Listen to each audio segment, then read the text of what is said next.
Something about some law. Stupid brown act.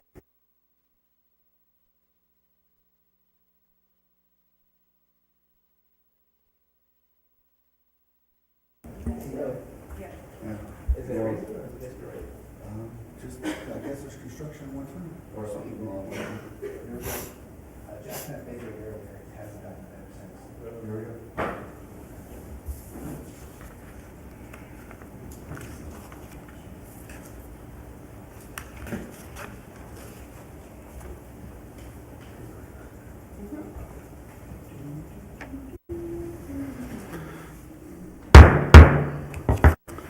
Call to order the meeting for April 6th, special board meeting for the Strategic Operational Objective Planning. Apologize for the delay in starting.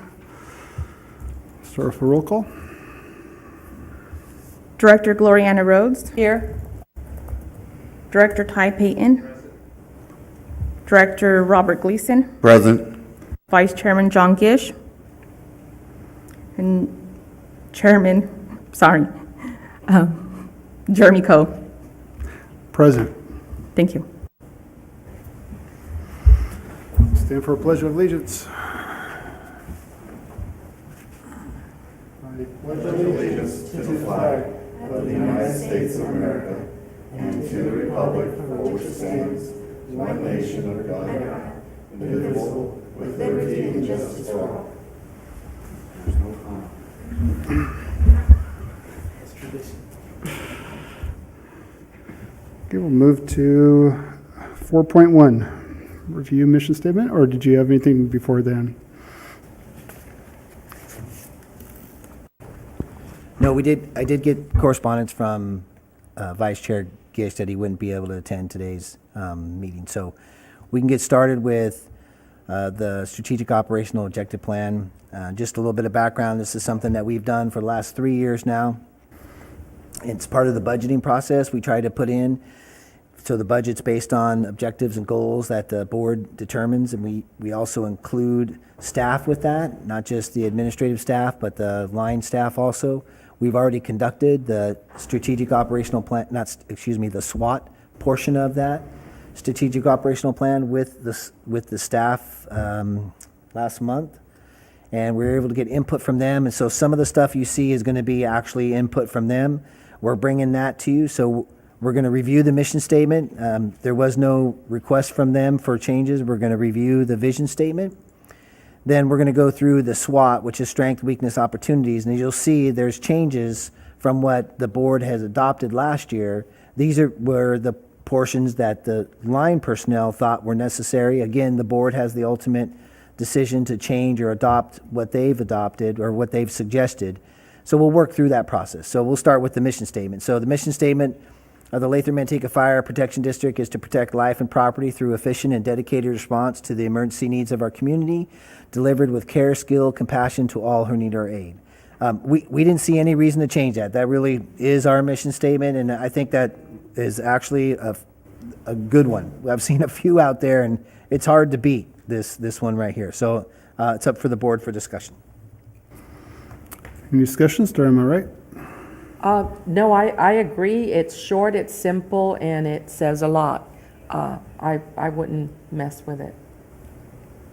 No discussion, I like it. It's been that way for a while. The only thing that's kind of irritating on an English way of looking at things is this, our mission statement, and then we repeat ourselves and say the mission statement of the wind. But that's, but when you remove our mission statement, then it makes total sense. That's just way, that's just me. You know me. I know, I get it. Okay, I don't have anything to add. Okay. I'll entertain, do we need Nope. Okay. So what we'll do with today is we'll go through everything. If you have any changes, and we will have some when we get to the end, then we will take and expose those, transpose those onto a regular document that we'll bring back to the next special meeting, and you guys can then approve it then. Does that sound good? Good. Okay. And then, or either approve it then, or then we can look at it again, and then you can approve it at the final board Tui, somebody didn't bring me water. Yeah, could you please? On the 19th, the final board meeting on the 19th. Sorry. So the vision statement is next. So unlike the mission statement, the vision statement is something that you can change from year to year, and you can make it more of a short-term vision instead of a long-term vision, where the mission statement is kind of a big long-term, that's really what it says, what this is about, but this is kind of like what we do. So the vision of the Lathrop-Manteca Fire District is to establish infrastructure and retention of employees through planned succession of skilled, efficient workforce, to implement new technology while maintaining tradition by seeking out professional and innovative training and providing professional outreach to our community. So a lot of times the vision statement is a buildup of the goals that we do, and so this is what we've had in the past, so it's up for the board for discussion. Starting from my left. Well, it's kind of like an introduction in an essay. It's one of the last things that you do. So if we go through and we look at the SWOT and we do all that stuff and then revisit this, and it may stay the same, which I would think it would, but it may not. But it's because it's based upon what we're actually doing and what our concerns are and what we're the pathway which we're carving out. So just move it to the end. No comments. Yeah, I agree. We're probably going to come back to it. But in looking at it, there's a lot that still applies. Stabilize the infrastructure. We're talking about now Station 31, which I consider to be stabilizing infrastructure. Retention of employees. We got so many new people, so retention is critical. The only thing that I'm going to be paying a lot of attention as we move forward is through planned succession, only because we pretty much everybody coming in now is brand new. But everything else looks good. Okay, I have nothing further to add.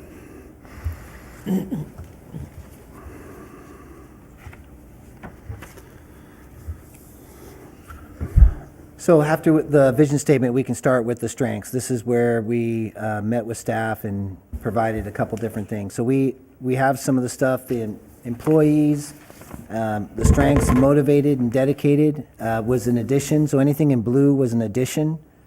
So they felt that our strengths were our employees are motivated and dedicated. The diversity and experience and background. And so they think that's a strength. That we have a lot of guys with different backgrounds that have come from different either trades or different experiences in life that have been able to bring strengths to our organization. The community involvement and outreach, they think that although we're working hard and we need to continue that, but we think that's a strength of ours, being able to reach out and do CERT and other involvements with E15, that's a strength that we continue to support those efforts.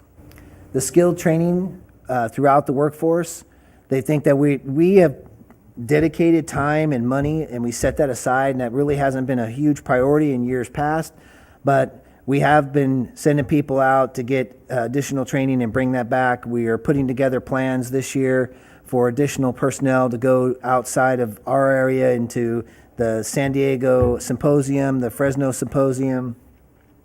We're looking at hopefully sending some people to Indianapolis again this year and bring back to our line personnel. We wanted to put throughout the workforce, and it should be throughout the district if I had to change anything, because we are also applying that to the board of directors. I mean, in years past, we didn't do CSDA training, and we didn't do the leadership academies, and we didn't do that, and we have been doing a lot of that just recently, and we're going to be doing some together soon. And so I think, and then applying those, so I think if anything we were to change, I would like to change that throughout the workforce to throughout the district. Another example of that is not just the administrative staff. We've been, the LCW, the Liebert, Cassidy, and Whitmore conference was very educational, very informative. We came back with a whole different idea, I did, of how our organization is going to look in the future, where we need to apply the specialty stuff like HR. HR is just a huge component. We looked at, not that we were doing anything wrong, we just need to reallocate those resources and make sure that we have that specialty person in that. I think as a district, we have grown past the days of what I call the jack of all trades. And what I mean by that is that there really wasn't a significant amount of workforce in one little area that we could hire a specialty person just to be in charge of that. We didn't have that. We had just enough HR that would probably be a part-time job. And we had just enough financial that would be that same thing, and just enough permit clerk. So, I mean, back when you had just Angela Manding here, there was probably very little work when she first started, and she did it all because there was just one person to do all of it. Well, we've grown past that, and we've made significant strides with the 9 additional personnel that we've hired. We're putting a new station in. And the changes in laws and regulations and everything going on, we just need to have people that are specialty, that know the ins and outs of HR. That is one of the biggest components that we need to be able to have our head wrapped around. Laws are changing every day. The florist decision was a perfect one. If we didn't have the proper person preparing our negotiations during that time, we probably would have missed that. And it could have been a significant hit financially to us if we wouldn't have properly got that taken care of. That's just something that you learn from going to webinars and going to conferences that deal specifically with that. And we need to dedicate people to that. The other thing is the prevention. When we look at permits clerk and we look at all that, we're teaching and we're training. We want that. We're going to have a new RMS system. And when that happens, we're going to need to do that, dedicate training for those personnel to make sure that they're up on top of that. And that means that our permits clerk, Deborah Smith, will be able to have that training. So when I say the skilled trained throughout the workforce, that's what that was dedicated to, but I think we should change it to district so that it encompasses the whole organization as one. Does that make sense? Yeah. Yes, I agree fully. The next one is progressive innovative workforce, and I think we have that. There is a lot of innovation here as far as being on that next leading edge with Apple. Well, we have the battalion chief the administrative battalion chief that we have assigned.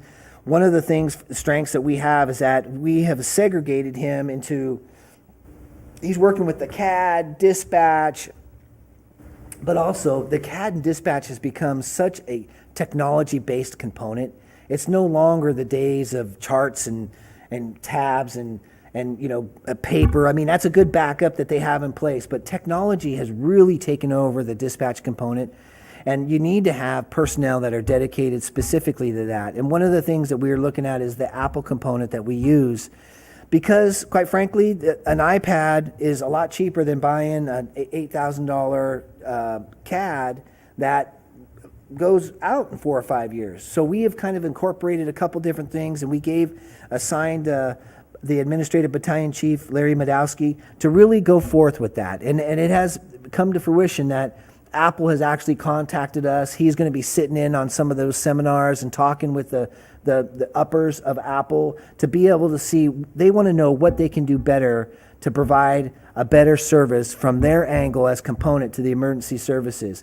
And so we're looking at different apps that potentially will be able to be involved with, and maybe even try out and do some of that testing with. And we're also looking at some different components. So that's just the innovation of our organization. The new firefighters that we have on are so eager to want to apply themselves and be engaged in the organization.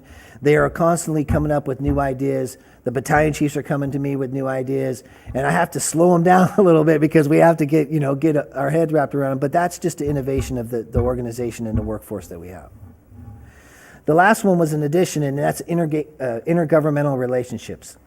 And they think that's a strength. They think that's a strength through the relationship with our governing body and the city's governing body. and other governing bodies in the area that we work really well with. And whether the board has met with Tracy City's council or has met with Manteca City Council, that intergovernment relationship that we have, that I have with the city manager of Manteca and that I have with the city manager of Lathrop, has really been a strength for our organization, has really been very fruitful for us. So they thought that they were good strengths to put into the SWAT. And it's up for the board for discussion. Start with my right. I agree on the, to change the workforce to the district. And the motivated and dedicated, absolutely. When we get further on, we have gained a lot. We've also lost something, and I just started to notice it, mainly because my husband brings it up all the time. Our new guys are very dedicated, and they're friendly when you're in an environment, but it's that wave. I mean, I've experienced it too. The community of Lathrop will wave to the trucks. These guys are so focused, they don't see it, and so more of that connection with the community. I don't want them, if they got their sirens blaring, to be waving to everybody, but just outside of being in a group environment, more connectivity. I used to be in the grocery store, and I would be bombarded by 2 or 3 of the guys. Yeah. Now I'm the one that says, hi, how are you doing? And and maybe they're new, but just. That's the tradition that was so powerful, and now that we have so many new people, we need to bring that back. That's a good point. I hug everybody and I scare them to death when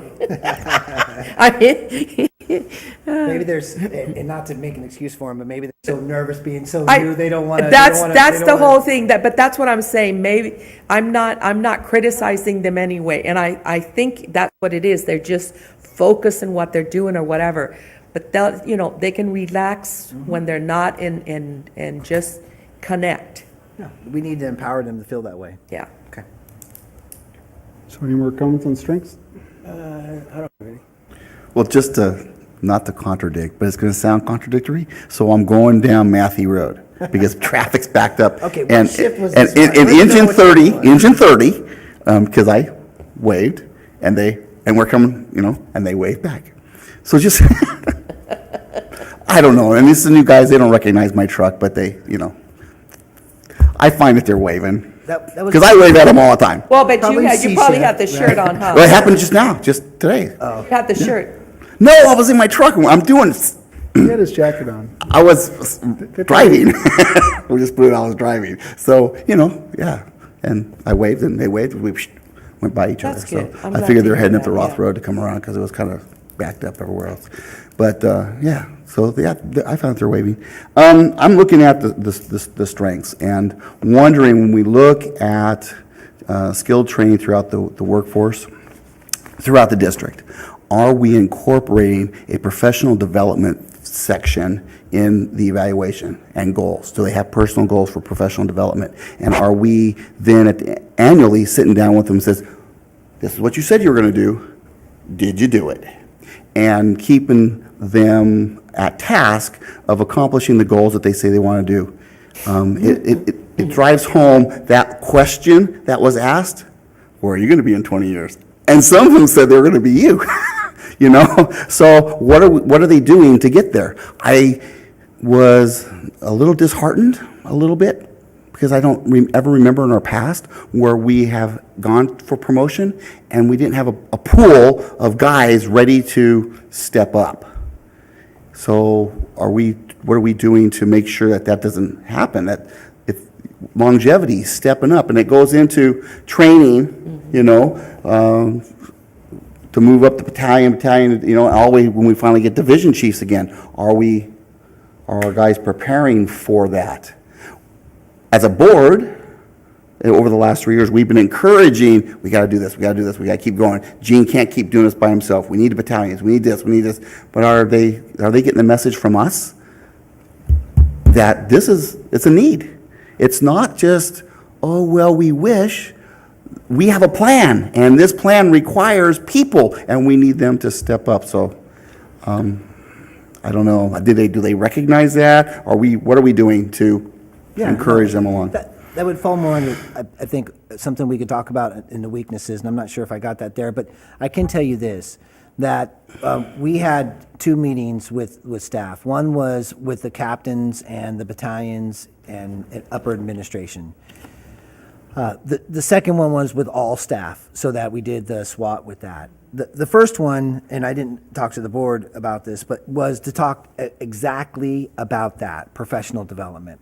It was disheartening. It was disheartening to learn that we didn't have individuals that we could pull from with a pool and that we have gone outside of our organization. And some of that, not to make excuses, but some of that is because there's a generation gap and we have a lot of new people. You know, a lot of new people are qualified to take the test, but yet don't have the experience and the background with our organization. And so that presented a problem at a different level. The problem that I see faced is that we are not preparing our people for succession. And so that was one of my goals, and that, as we get to the goals and objectives, is to have a succession plan in place. And so when you look at that, it's not just about the fire chief. Everybody thinks it's the fire chief. It's just not having a succession plan for me, which is important to have a succession plan for me because you're, as we have noticed, and I'm not getting any younger, right? Right. So, and that is important. But what is important is the organization as a whole. So battalion chiefs need to have a succession plan. The captains need to have a succession plan for them to promote up and to be battalions, and the engineers and the firefighters. All of that has to be in place. And so everybody cannot look, and what I really told them is they cannot count on me to build a succession plan. Not planning your people and getting them involved in your position is your responsibility for the captains, since that is the topic that we talked about. That was a perfect example. Who is not taking time for the individuals that want to be captains in their career and training them? I mean, some of it is computer work. I mean, we talk about technology, we talk about components. Computers are a huge part of a captain's day. He's reports. The RMS system is about occupancies. It's about planning for fires. It's about working and training individuals. It's about getting people and working your crews up to a certain level of competency. The captains are responsible for that. They are responsible for that. The battalions oversee many stations. You know, we'll have 5 here shortly, but 4 stations. But the captains are responsible for the individuals that want to move up to the next level of captain. It can't be that we try to provide. And we have some stuff in the next budget, as you're going to see, that we're looking at taking even the IFSTA manuals to a whole different level with thumb drives so that we can hand them out so everybody can have that instead of putting them on books, on shelves. And so they can go home and study that. Because if somebody wants to promote, it can't be just about, well, I'm only going to do it when I'm at work. And that's great. They can, and we're not saying that you can't. We can't force you to do anything off duty without paying you. That's the law. But it should be somebody who wants to promote, that is ambitious enough to take that next step to be able to study. I remember when I became a captain, I was studying day and night for that test. I mean, day and night I studied for that thing, and I came out very high on the list, and we worked through the process, and eventually I got promoted to captain. But, you know, it takes more than just the written test, too. That's just one component. I didn't get the first selection of the captains when I made the test. I wasn't the first. I was top. I scored the highest. But I didn't get one of the first positions because I wasn't ready. And through the wisdom or whatever it was, it made me who I am today. So I can't say it was a bad thing. That made me become a better person. It made me want to achieve more. And whether that was how to deal with people, how to work on a computer, but we need our captains to do that. We need to help and guide them along to make successful candidates out of our individual employees. That's exactly what we talked about for the first hour of that meeting, was getting people involved and holding the captains responsible and accountable for their actions of preparing this organization. It's their responsibility, too, to prepare the succession plan of this organization through our guidance. So, I hope that answered your question. It did, because it's been a concern since we had that conversation about the captain's test. Absolutely. Looking at community involvement and outreach. First, I want to compliment our involvement with BTEC and with the high school and, not just E15, or Q, what do they call it now? E15. E15. Okay, those kinds of events, but with the first aid and doing those and being mentors down in that level with our community, because it's going to come back with diversity. We can't hire unless we teach them what we need, and we start young. Keeping that in mind, looking at bringing back a cadet program for those 14, to 21-year-olds, so that they start out, they learn about us, they learn whether or not they want it instead of testing, and then finding out after they see their first hole in the body, this is not for me, and then they leave, and we've wasted that time and training.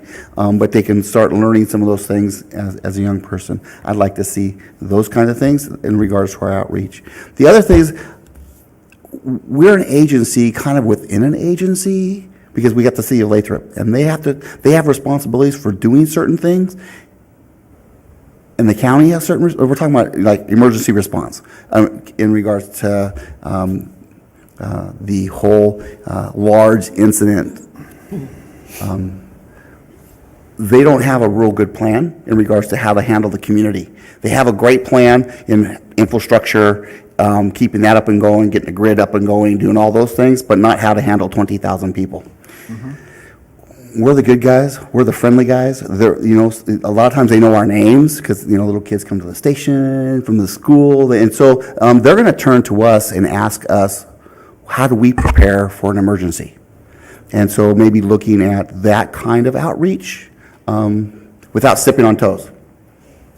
Allowing the community to say, your 72-hour kit, maybe we should do those kind of things. And incorporating that also, with our CPR outreach that we're doing, just to give people a chance to say, I'm getting this information, it's correct information because it's coming from us, and so forth, and work with the community.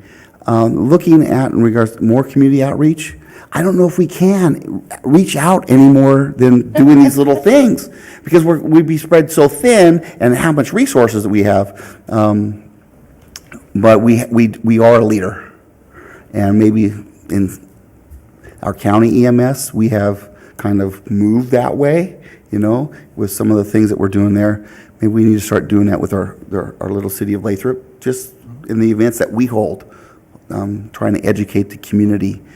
So when something happens, whether it be a large scale earthquake, which liquefies we're talking worst case scenario, liquefies our levees, and now we've got an earthquake plus some flooding. They know what to do, what to grab to get out of their house and be able to handle being at a shelter with the close proximity of their neighbors that they had a wall before, and now they only have 3 foot of space. Those kinds of things. We have experience in that kind of stuff with working with strike team and seeing what works and what doesn't work. In LA, people were using Google Maps, and it was leading where they weren't supposed to go, because that was the last information that Google had. Getting that information out, when there's an emergency, follow the directions, don't follow Google Map. Just simple things that we can communicate to the community, I think would be a service, and we'd be like the lead agency without stepping on someone's toes. Yeah, I agree.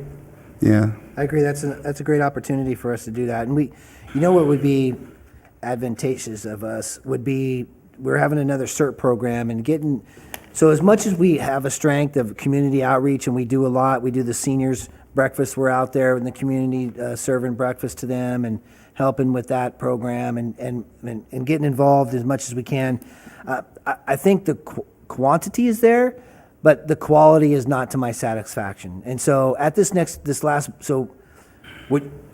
year, I'm going to give you a little bit background before I get into my speech, but this year, we always do program budget planning with the individuals, and you're going to see that this year. When we do our budget study session, I'm having the battalions come in, and they're going to show you the programs, and they're going to show you all of the individual budgets, and so you see where the magic is. It's just not a big purse. We throw money in and take money out, and you can see that we actually do some figuring on numbers, and we sit down with individuals and go through their programs and their budgets. And one of the few ones that I really hit home on, and I actually increased, was CERT.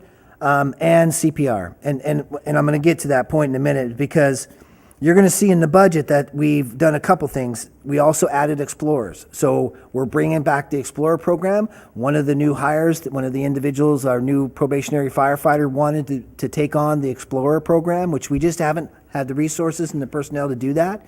So he's expanding out to see whether we're going to join with the the Boy Scouts, and make sure that we can either go through that program, which I liked. We did that before.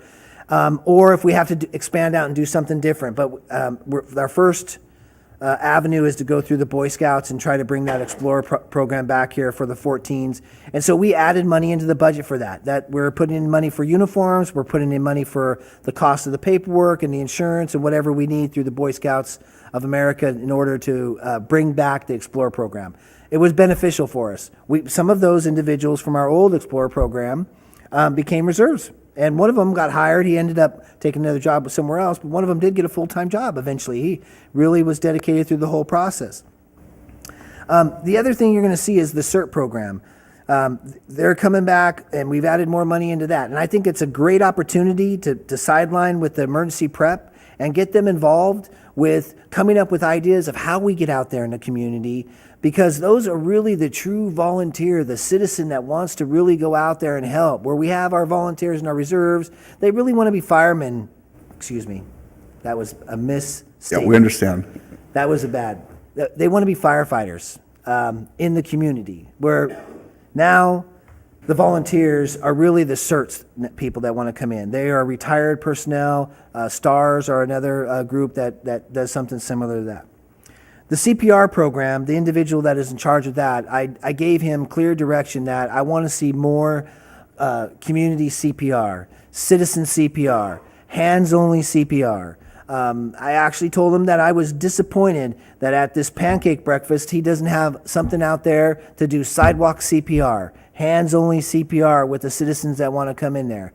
That's the kind of innovation. That's the fourth site that I want to see out of our individuals that are in charge of these programs. And he just kind of fell short, and he knows that, and he's doing everything to get that. In 2 weeks, he'll come up with a plan of how we're going to get out there and build that CPR program. I added money to his account so that he can make that happen. But that's what we're doing with the outreach programs. Thank you. That's all I have, Mr. Chair. Okay. Well, I do appreciate the staff's addition of the motivated and dedicated employees. Employees by itself was kind of just thrown out there.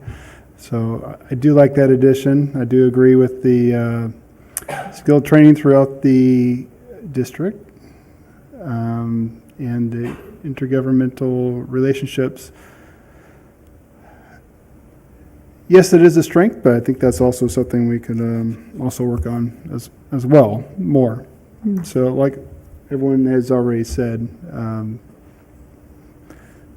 working with the city of Lathrop as being so close to us, that should be one of the priorities. So like it. Derco, can I Yes. jump in? I want to go back to the workforce, because both you and Director Gleason hit something right there and made me think. We went through a tremendous growth spurt, but it was not only financial, it was not only the building, but it was also the financial piece that we were able to get that. I guess what I'm trying to say is, we have pretty much moved all of our veterans, our people with the tremendous experience. They continue to grow. But we got so good at the recruitment of the ones coming in that we have I'm trying to get my words together here. We have a big gap in the middle, and that's where, for the promotion of captains and so forth. So, but because we also grew in terms of our financial and our stability, other districts may want to kind of join in at one point, and I'm talking about their workforce. So not only doing it internal, but also looking outside. other districts and so forth, because it doesn't matter how good you are, you got to be in a position for so many years before you get that real good footing into it. So it may very well be that no matter how good we get at training our new guys and everything else, they won't be ready when and if we get to another point where we need to fill the middle, you know. But I mean, we got the best already, but they were here for a long time. I mean, they've got so much experience. I'd like to continue that tradition that when you move up, you also take with you a tremendous amount of not only the experience, but also that internal, what did you call it before? I think it's one of our Institutional knowledge? institutional knowledge, you know. So giving these guys also time to build their own institutional knowledge. Yeah. I don't know if that was clear enough in terms of. And so that's one of the things that, you know, I have, it's a lot of stuff is meet and confer when it comes to especially hiring outside. That's one of the things we want to make sure. We don't want to take away the opportunities from our staff within I agree. by going outside. And I know that's the board's priority too. We want to promote within if we can. That has been as clear as it can possibly be. And so I've talked with the union in great lengths about how do we solve that? How do we fill the gap? It's a gap. It is what it is, and you've identified it and you've called it out. So we know that there's going to be an opportunity for some outside people for the captain's positions, but let's just walk through the captain's positions. If the captains that we have to hire, 3 that we're going to hire for the new station, those are 3 engineers. And how do I fill behind them? So if I don't go to the outside for them, and let's just say we want to make sure that we promote within and get the captains in position for that, then I've taken from the engineers that we don't have extra for because now those have all moved up. So now we have to look at all the new people we hired to fill into the engineer's position. And so that's where we fall, somewhere we're going to fall short. So I've already spoke with them in detail that we may have to go outside for engineers. If we don't go outside for captains, I mean, if we don't select captains from the outside, then that's great, and I'm not saying that's a bad thing, but then we may have to look at engineers from the outside if we don't have qualified personnel to be able to fill those positions. So that's what we're doing to prepare for that. That's good. That shortfall. Okay. Any other comments on strengths? I know. Okay, so we'll move on to weakness. Okay, so there was some talk about several aspects on this one, and so the lack of racial and gender diversity, they wanted to move that. They felt that we're going to move that into an opportunity to build upon. And so when we get to opportunities, you can see that. So if the board feels that we shouldn't do that, when we get to opportunities and it should be back as a weakness, then we can come back and put it in, or we can talk about it now and put it in. But either way, the group as a whole felt that, you know, we made a stride. I think we're a long ways away from being where we want to be with the racial and gender diversity in our organization. But they wanted to move it into an opportunity to build upon instead of having it as a weakness. And that's completely up to the board whether they want to agree with that or not. The lack of institutional knowledge and experience as a weakness, that we still think that that's there. And we just explained it in the experience of how we're going to get people built in succession planning and take over positions of engineer and captain. It's self-explanatory. Volunteer retention. And I don't know how we're going to get rid of this, except for we get, if we count everything as a whole, like the CERT program and Explorers, but people are going to grow out of the Explorer program. They can go back into a reserve program, and firefighters from there are going to want to go into an organization. We hired them. We hired some ourselves. Some have left to go to, we just got notified, one got selected up into Turlock. We train good people, and that's just a process of, but I think we have to look at it as not that we're losing them, is that we're building firefighters for the future. And so those firefighters are going to go to other organizations, and they're going to, not that we want to lose our full-time staff, we need to retain them for sure, but we're training individuals that want to be firefighters. That's where we're at. But we get something on the backside of that. We get the commitment from them. They come and they participate in our program out at Station 32, where we can maintain a staffing level for people that are in that area that can't quite afford full-time staffing, which we've tried to do, but the money's not coming in there. And we can look at different opportunities for that. But that's kind of the volunteer retention. Unfortunately, it's going to be a weakness. It's going to be hard to keep people for a long time.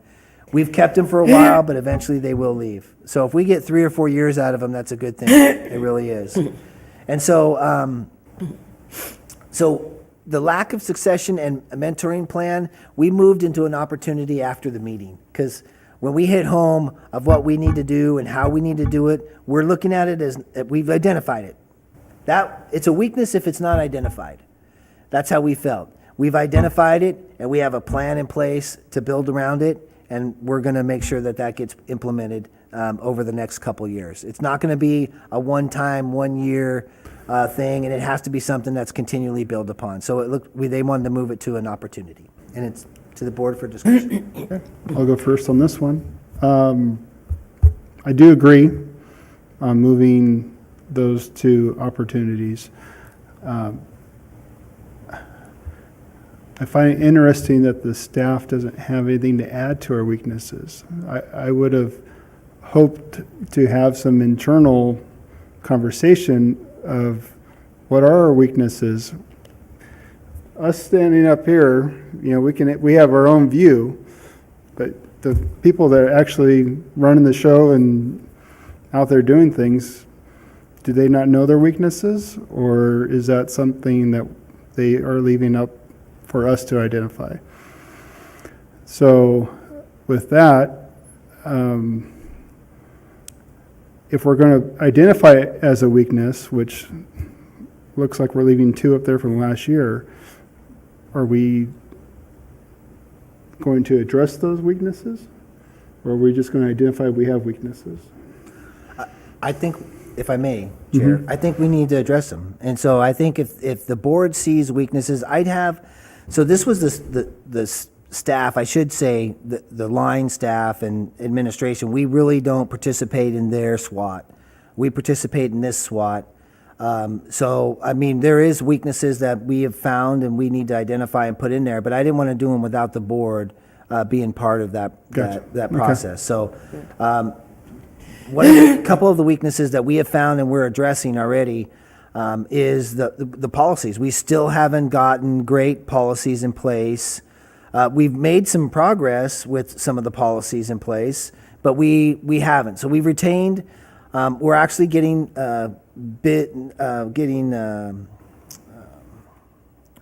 Close? Yeah, not quotes. It's not the word I'm looking for, but that'll work. We're getting quotes from services. Actually, we went out to Tom Sinclair, who we hired before, to identify some of the stuff with their financial stuff. And we're looking at his, what's the word I'm looking for, boy? The quote that he gave us regarding what he's going to be able to do. We want to make sure it's going to be a complete process. We just don't have the staff time to write a bunch of stuff. And there's a lot out there that we can, mimic and we can get. But it's better if we bring a third party to come in and put together the policies that we need in place, utilizing what we already have for some of them, like the purchasing policy and some of the other policy.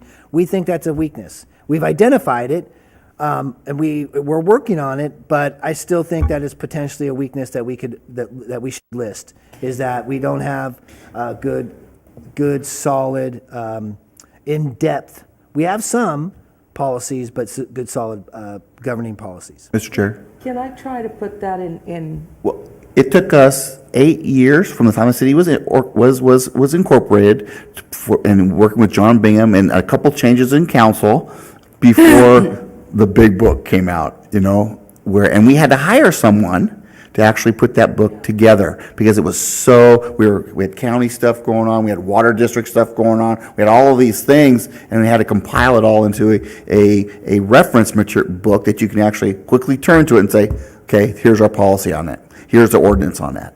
So, Can I put that in words so that, because you already kind of addressed some of the steps to build it. See, I want to tie it to the lack of institutional knowledge and experience. We don't have a lack of institutional knowledge and experience. What we don't have is formal communication i.e. institutional knowledge, policies and procedures. We have the policies and procedures. We know what we're doing because we do have institutional knowledge. There isn't anybody here that, because of a lack of a policy or something, doesn't kind of know what they're supposed to do. Right. But we need to formalize it. So the weakness should be, if it's going to be a lack of anything, it's lack of formalizing some of the district's communication, whether it be in a policy, whether it be in institutional knowledge, and so forth. And for that, yeah, we're going to have to hire somebody to do it.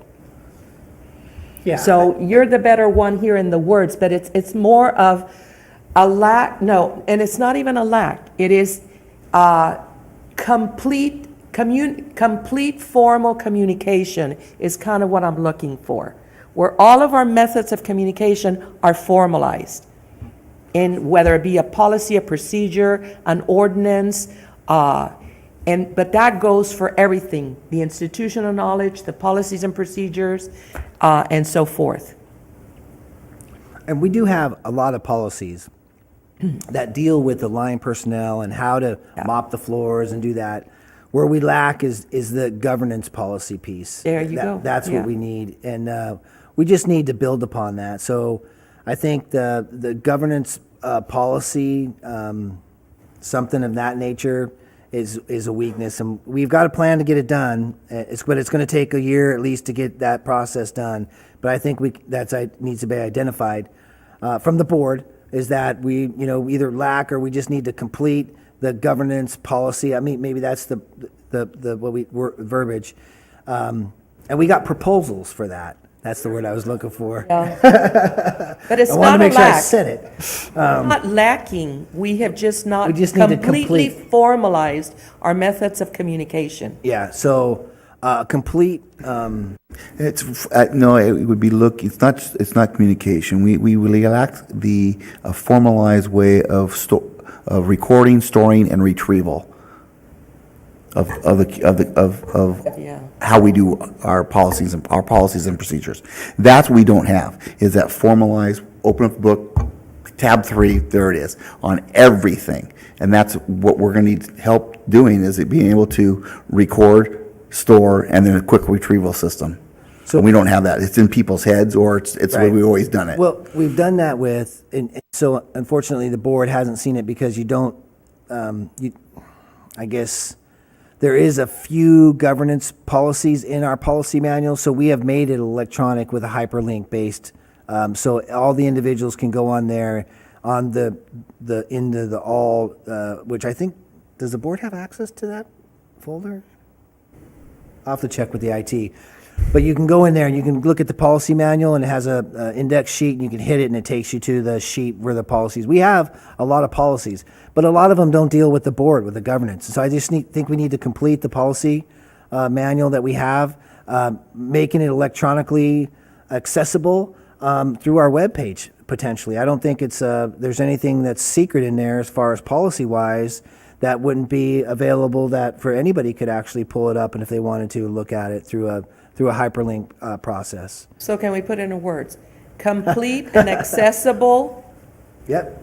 And the reason I use communication is anytime you are looking for information, it has to be communicated in some way. But we need to put it, but that would take, the way I'm looking at it, would take care of the institutional knowledge as well. So maybe Complete. complete and accessible, information, i.e. institutional knowledge, policies and procedures. Governance. Well, we can almost, when they come back to us, when the chief comes back to us with what he's gonna do, he'll put it in there. You know, hire a consultant for governance ones, hire a consultant for,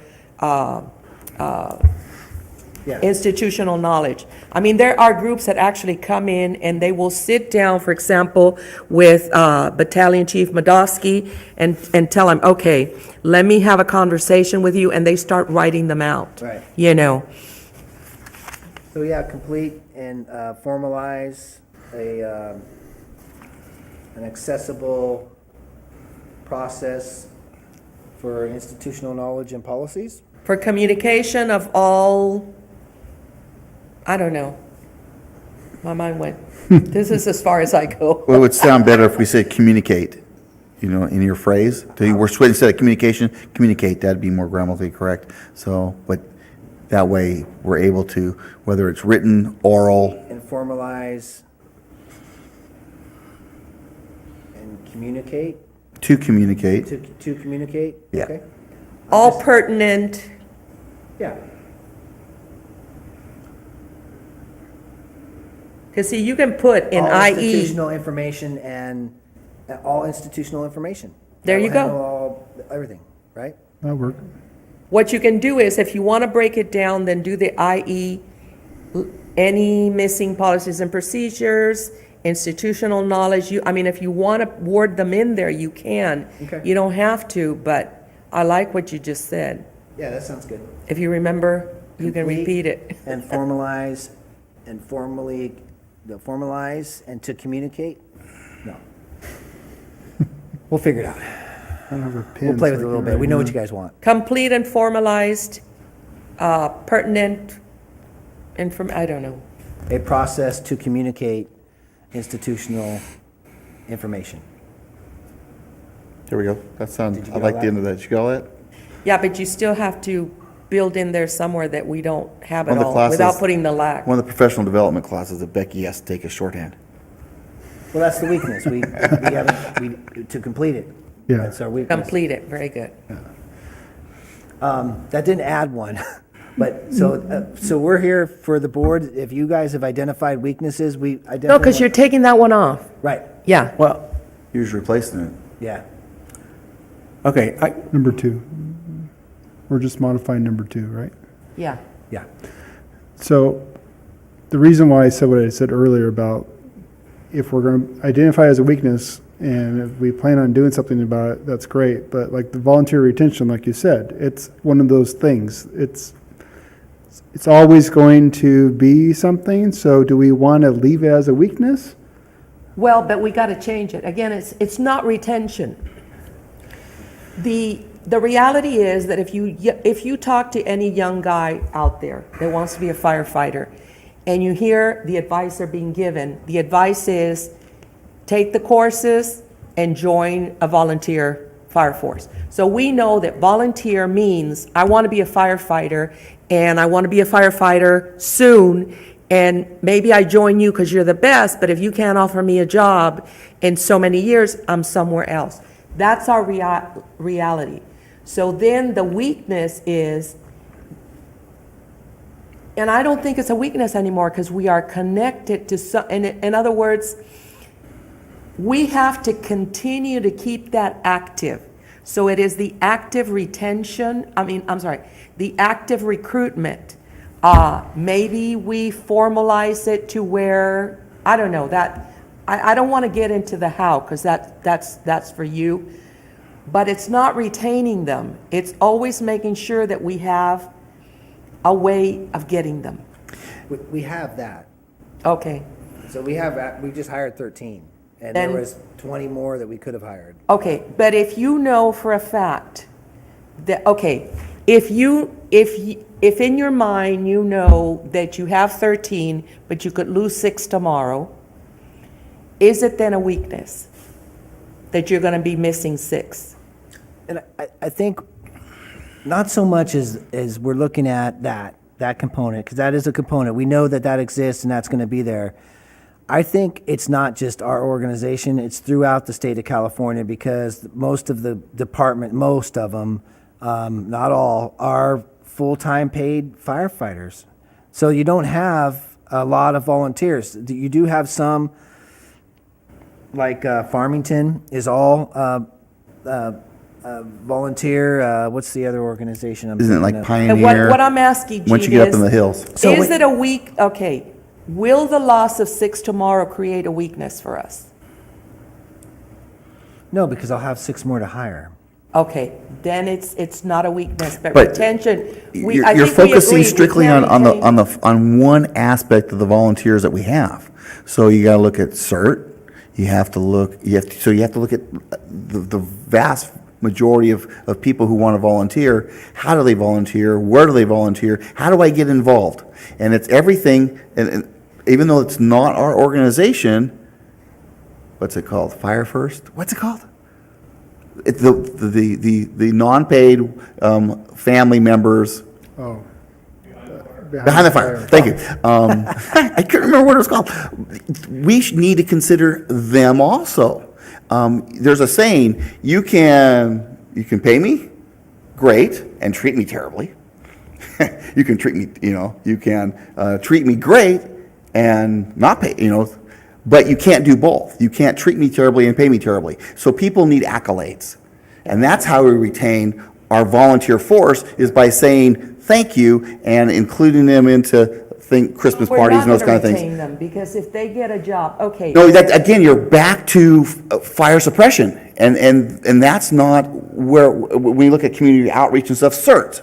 How do we retain? you're talking CERT? about- It says okay, so volunteer. you're That's volunteer. everybody. Okay. How can we do that? And it's And we the need to separate accolades, them. making them feel important. When you're involved in a scene, an EMS scene, if I have a bunch of people standing around, if I give them assignments to go do things, they feel I'm contributing, even though they're not contributing in patient care. They're doing something. They went out and they're looking for the engine. Someone's calling 911. Someone's getting the AED. I'm giving them things to do. That's what we need to do. We can't just worry about just the fire No, no, no, suppression. no. It's everybody. But then they don't fit together. One you can retain by doing this. The other you can't retain because they want a job. And if we cannot offer it. So in terms of the reserve, my question, I'm focused on the reserve. So then volunteer retention, yeah, perfect. Not considering the reserves. But if you lost 6 reserves tomorrow, would it be a problem for you? Yes and no. Yes, it would be a problem because we'd have to train 6 more reserves to take their Okay, place. because we are one of the greatest, and I would say, keep the volunteer retention there just for the other volunteers, and do all of those great things but we have a reputation in the district as a training force. I mean, when you consider Lewis competed with 7,600, and yeah, his bachelor threw him in there and his pre-med, but when they found out that he had been trained here, Fresno, which is pretty far away, they told him, you come with good training. Then maybe we go into training, whether we can use them. In other words, we become a training force in the district. And then you have a pool. Maybe they won't stay as reserve because we can't have, 110 reserve. But we have a pool that we can bring in. Now, that's a lot of work, because what I'm talking about, and again, I'm getting into your area, which I don't want to do. It's not my job. But, that means that it's more money and it's more time, because maybe we have 2 big trainings a year, but we become the known agency in San Joaquin County or everywhere that does training.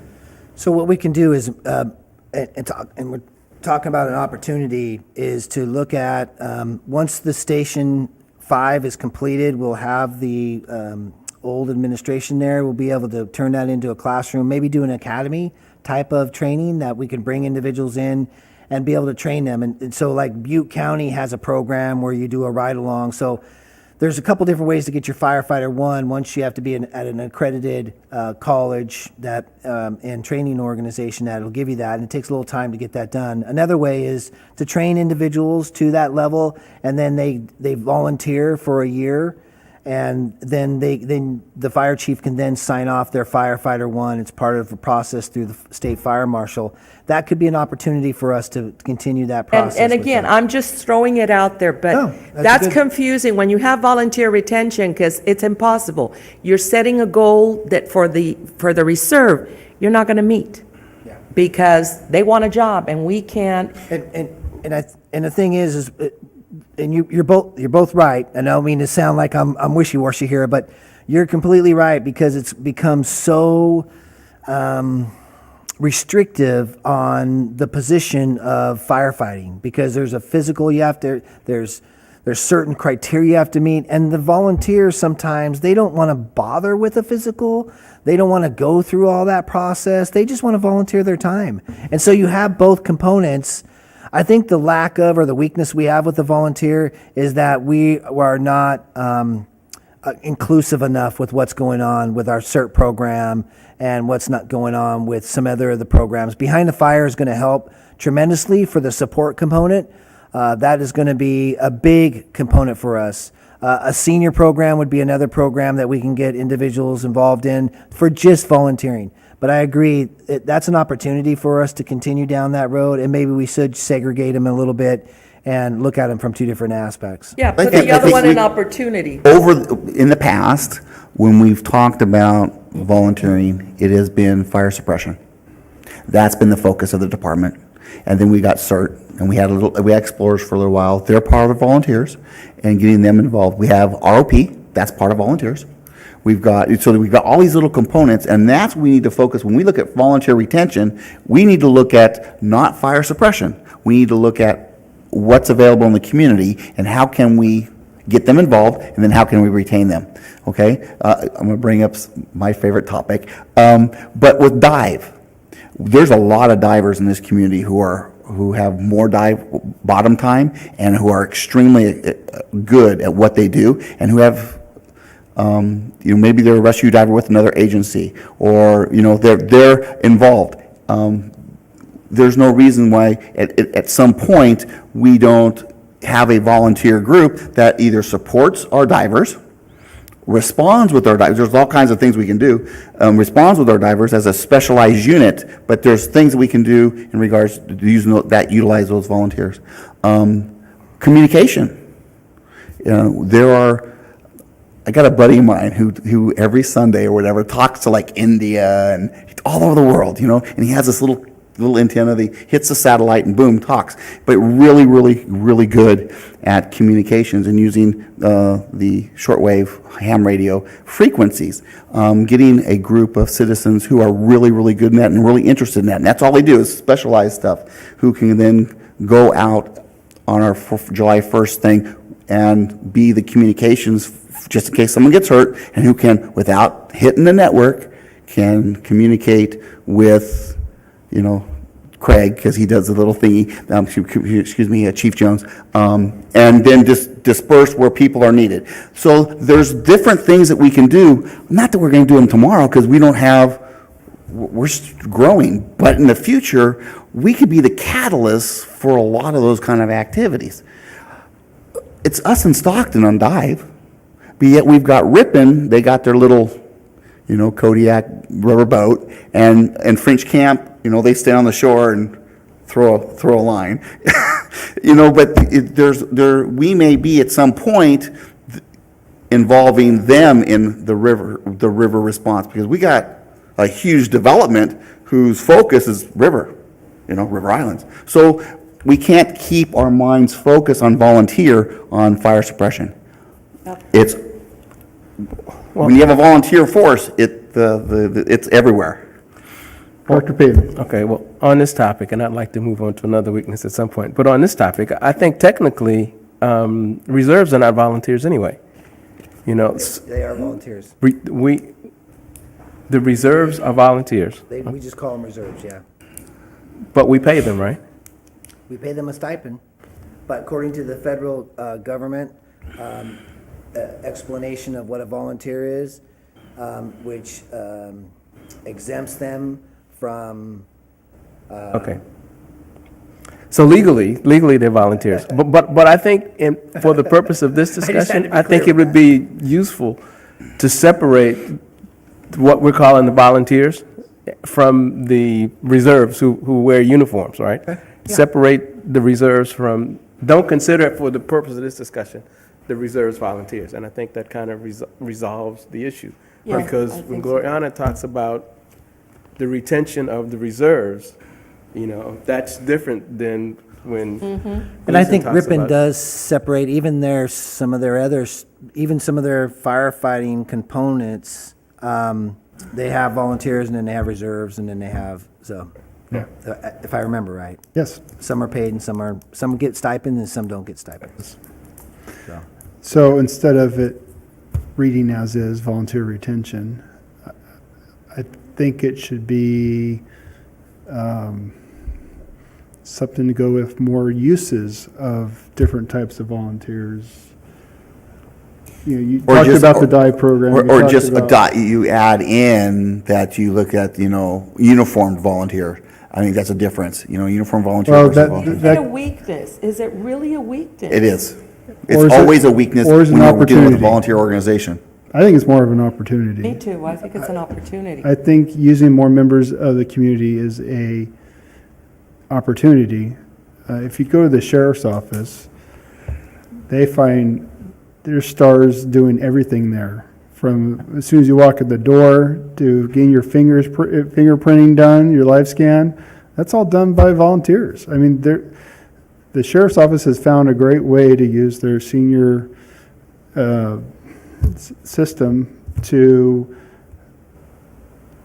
kind of backfill where they can't staff, due to budget reasons. So that's an opportunity for us, I believe, to do the same, to help out in the office maybe, or to do something else. Well, call this group community volunteer.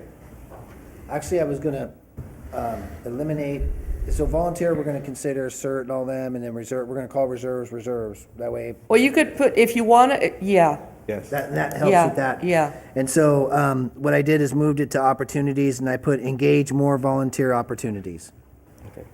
but put community volunteer. Okay. Engage more Identify it community- that way. Community opportunity, okay, community, volunteer opportunities, okay. And I think that that'll make it easier too for the public, because if I see volunteer retention and I'm a part of the community, I may think you're talking about somebody that's got to pull a hose or climb a ladder or whatever. But if you put community volunteer, I go, oh, good. Maybe it's something where I can come and sit in the office or serve coffee or pass out water. So is there anything that's not up there that you've been holding in your back pocket you want to add to our I think weaknesses? there's only one up there now. Well, Exactly.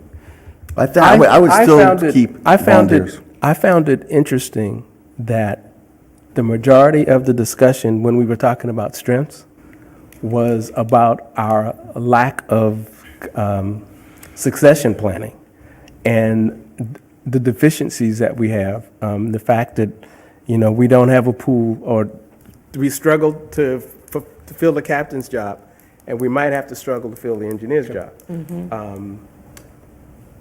I disagree with the union when they say that because we've identified it, it's not a weakness. I think the fact that we might have to go outside to hire engineers is definitely a weakness. So I would like to Keep it. keep it as a weakness and come up with goals to address the weakness, as opposed to just moving it to an opportunity. Because I think just the fact that we might have to go outside to promote, to bring in an engineer is in and of itself a weakness. Okay, Yeah, you got a good point. I agree. You do. Additionally, I think that I'm not ready to move the lack of racial and gender diversity away from a weakness to an opportunity. Okay. I think that we have made some progress, and that's a good thing. But I think that the fact that we only have one woman in the department, I think is still a weakness in some senses. In the full-time staff. And as a paid firefighter. As a paid firefighter, As a yes. paid Okay. firefighter, yes, in our work staff. Right. I think that's still a weakness, and I think we should identify it as a weakness, not as an opportunity. That we should identify it as a weakness, and as such, come up with goals to address that as an issue as well. Okay. So, that's, So my only comment to that is, how long do we leave it up there as a weakness? Because I believe this would be year 3 or well, I Year think three. we leave it as a weakness for as long as it's a weakness, and once it gets addressed, once it's no longer a weakness, it is a weakness until it isn't. well, but like we just identified with volunteer retention, we've kind of realized that there are some things that you're not going to be able to retain, and that's a reserve firefighter. Because a reserve firefighter, for the most part, not saying all of them, it's someone that's trying to get the experience to go somewhere. Well, and maybe I'm seeing it differently, and I could be completely off. But I think part of this SWAT is not to, the weakness is something that's not identified, right? If we've identified it, and I think you pointed it out with the volunteer, if we identified it, and we're doing something about it, I'm not saying it doesn't need to be on there as a goal to continue to build. I'm not saying that at all. I'm just saying I just wanted to see things. I guess my vision is to see things that I haven't thought of, right? That somebody else has thought of. And so when you say, is this because you guys have thought of this or you identified? Nobody likes to look at yourself and go, you know what? Your hairline is receding. You know what I mean? I'm just using that as an example. No one wants to look at themselves and call out weaknesses. But we need to be in the professional environment development that we are, an organization that I want us to be. I want people to point out the weaknesses that we haven't seen. If we've identified it and we have a plan to fix it, then I think we're doing the right thing. And if we haven't, then it's a weakness. Then it's a weakness. I mean, we've identified a succession plan, and we're working through that. And I agree that it's part of it. But you know what? Pointing out the reality of what happened to us with the engineers and has thrown us back 5 steps, because we were thinking the whole time we need a succession plan for the higher up, and we did that. But what did we do? All we did is take the patch off of one hole and put it on another. Because now we have a hole there. So you have identified exactly what is wrong with the organization, is that we are just patching one hole to fill another, and we haven't completely filled it. And it's going to take time to do that. It doesn't happen overnight. But it is. The lack of succession plan has put us in this where we're at, and we need to come up with a better plan. And we're working on it, but it hasn't been brought to your attention. It's going to be more, I guess it'll be implemented at a lower level before you'll see the effect of it. But the succession plan that I have in place for this organization, when you're going to look at the budget, is more like an ICS chart that you're going to see how everything is spread out in more depth than it ever has. And I agree, we are nowhere near completing a racial and gender diverse organization as we are growing. And we fell behind with that, and we just haven't had the opportunities to do it. We looked at other ways of how we're going out there. We've addressed, I'll give you an example. We are contacting high schools and saying, hey, we want you to be part of our ROP program. We want to be part of a plan for your students to be able to go out like BTEC. BTEC's a small group. We reached out to Lathrop. We're reaching out to West, who has failed to call me, and I'm going to show up at one of their trustee meetings and tell their board that they need to give us a call back, because that's the only way we're going to get individuals involved in the fire service. Is we need to reach out to our community beyond Lathrop. It's such a small community. Lathrop isn't as diverse as I would like it to be as a city, not to mention a workforce out there to pull just from Lathrop. I need to expand out from that. The diversity that we have currently is none of them are Lathrop citizens. And we were able to work upon that through either word of mouth, through the testing process. We've built our organization up to be a reputable place to work. People like coming to work here. They want to work here at the Lathrop-Manteca Fire District. We're working on it. We could put it as a weakness, and I'm not going to say it's not a weakness because we haven't fulfilled it.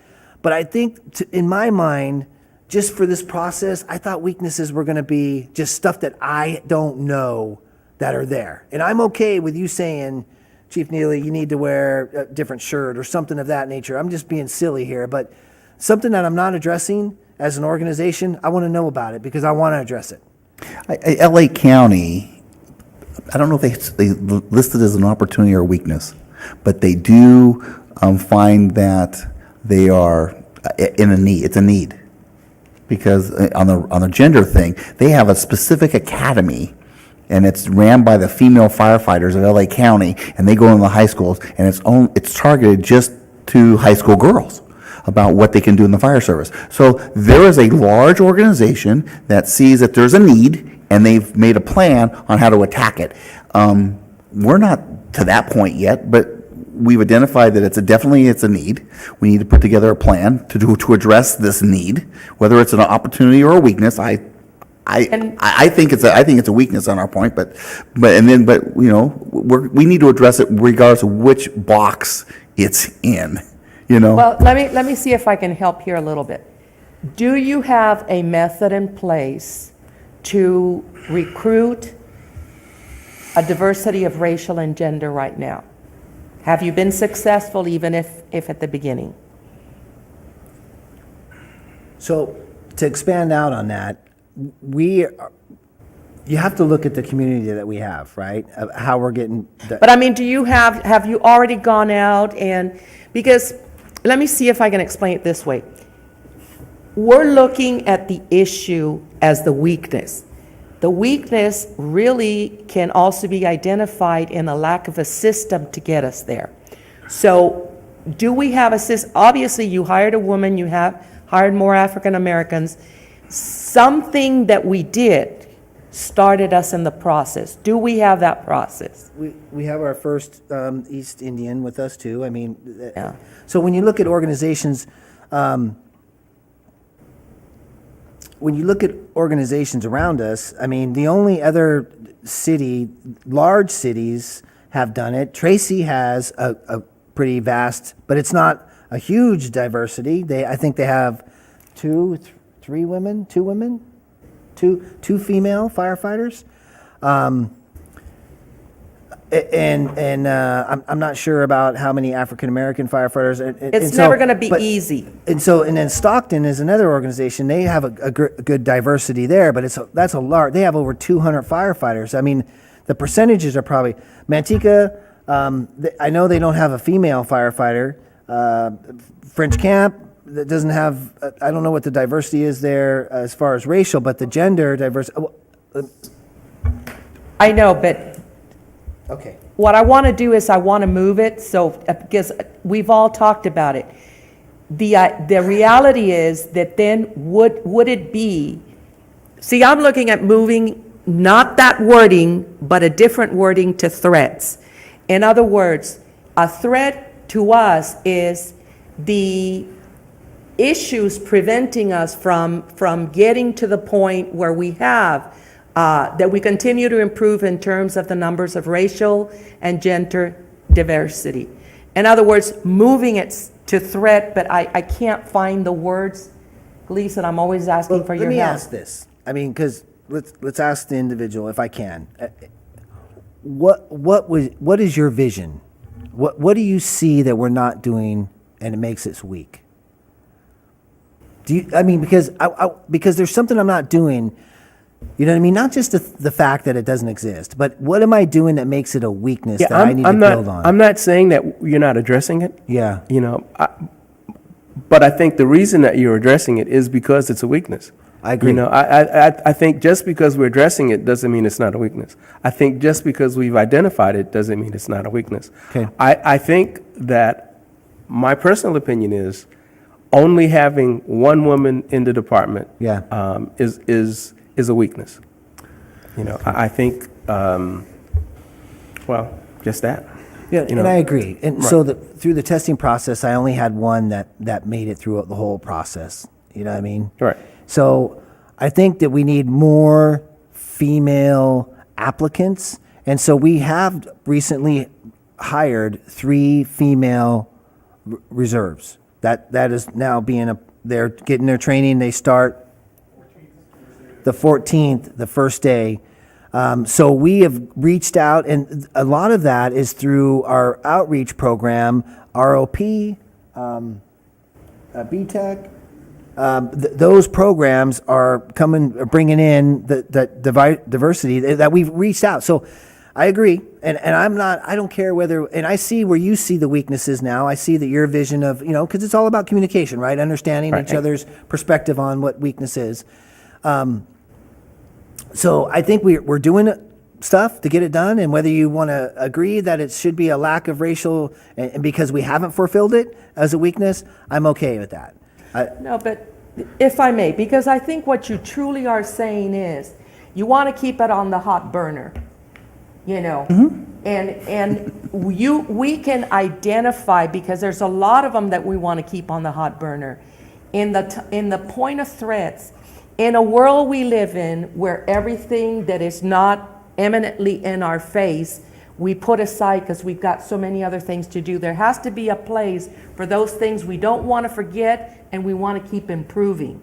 So if we could develop something in the threat area to keep us on track and identify these as part of it. In other words, the threat would be that in a world of busy and changes and whatever, that we do not forget that we want to keep building on gender diversity, racial diversity, succession planning, workforce, whatever it may be. Because I would really like to see something in that thread piece that keeps us always remembering that we don't want to go backwards. We want to keep going forward.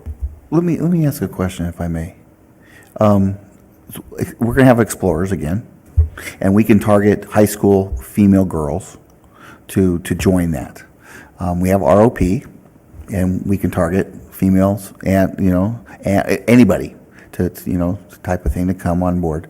Do we target the EMS agencies to come over as reserves or whatever? Do we specifically send them job announcements and get all of the like AMR, for example, they have a lot of female employees, and a lot of those want to become firefighters. That's their dream, and they're using the EMS field as a stepping stone. Or do we target them? Are we specifically targeting the academies that are held around, sending them for female orientations? Specifically saying we want females to come over for an orientation, let's explain our program. Are we doing those kinds of things to help balance the recruitment process? But if we continue to put the steps of how to get there, we're never going to get to the piece that we're getting here, which is, do we keep it here? Do we move it? Do we change it?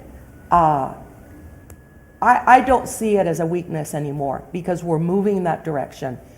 But I see the weakness as being that if it's not somewhere here, we may forget about it. I still think it's a weakness too. So let me, I'm not even, Let me Haven't- let me ask the question real quick. certainly. I know this is a sensitive subject, and I'm all for more racial and gender diversity here. However, how is that a weakness? Just because we don't have it, does that make us weak? Because I'm just trying to figure out, how does that make us weak? Okay, so I'm not I haven't mentioned racial. I think I'm fine with the fact that we hired, with what we have hired racially. So I'm only speaking to gender. And I'm not even talking a lack, because lack is no longer appropriate because, so I think we're underrepresented. Now, you ask how is it a weakness? I think that there's something I forgot to mention. So let me answer Okay. your question by All right. asking a question. Okay. When there was no woman here, did you see that as a weakness? Yes. Okay, so the same weakness that there was when there was no women, I find that same weakness here that there's only one. You know, I think that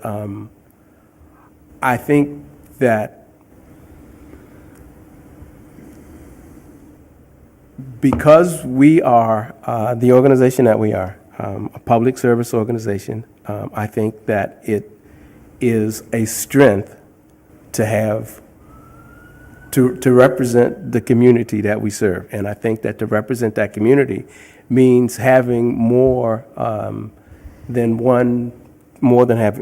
having more than one woman. I think that only having the one woman, I just see it as a weakness that I can't be more specific as to why it's a weakness. I just see it as a weakness. I'm just confused. How do you remain an equal opportunity employer, but still target specific types of individuals? That's I guess that's my own personal. That's because concern. you guys are getting into the numbers. It's a system. Do we have a system that ensures that all of those people out there that want to apply for this job can get here and be treated equally and get a job? I don't think that there's a problem once they get here. It is the recruitment piece. And that's why I keep asking the chief if he feels that the system, because one thing is, and I think that this is where Director Payton, he nailed it a while ago. If it's not there, will we forget about it? Will we not put the same emphasis into it to ensure? Because it's a bigger problem. I mean, when you have schools that are making sure that they move little girls into teaching and little boys into police officers and firefighters, it's a bigger problem than especially when you live in a farming community and all of those pieces. But it's got to stay present. So can we build something in the threats to remind us that we cannot forget to have either the best system to ensure that or the best system to not let us forget? But that we moved to one in this area was a great achievement. Yeah, I would like to see more, you know. The best group of employees is the group that mirrors the community. And the community of Lathrop and Manteca is mostly female, Filipino, Hispanic. So when you're talking about a ratio, we're still lacking in many areas. We are lacking still in African Americans. We still, do we have any Filipinos? So if we're gonna go that route, so we have to make sure that they all come in and apply. So how can we do it without keeping it as a weakness? Because I don't see it as a weakness anymore. We are trying. Now, are these things formalized good enough to where they'll continue to happen and we won't forget?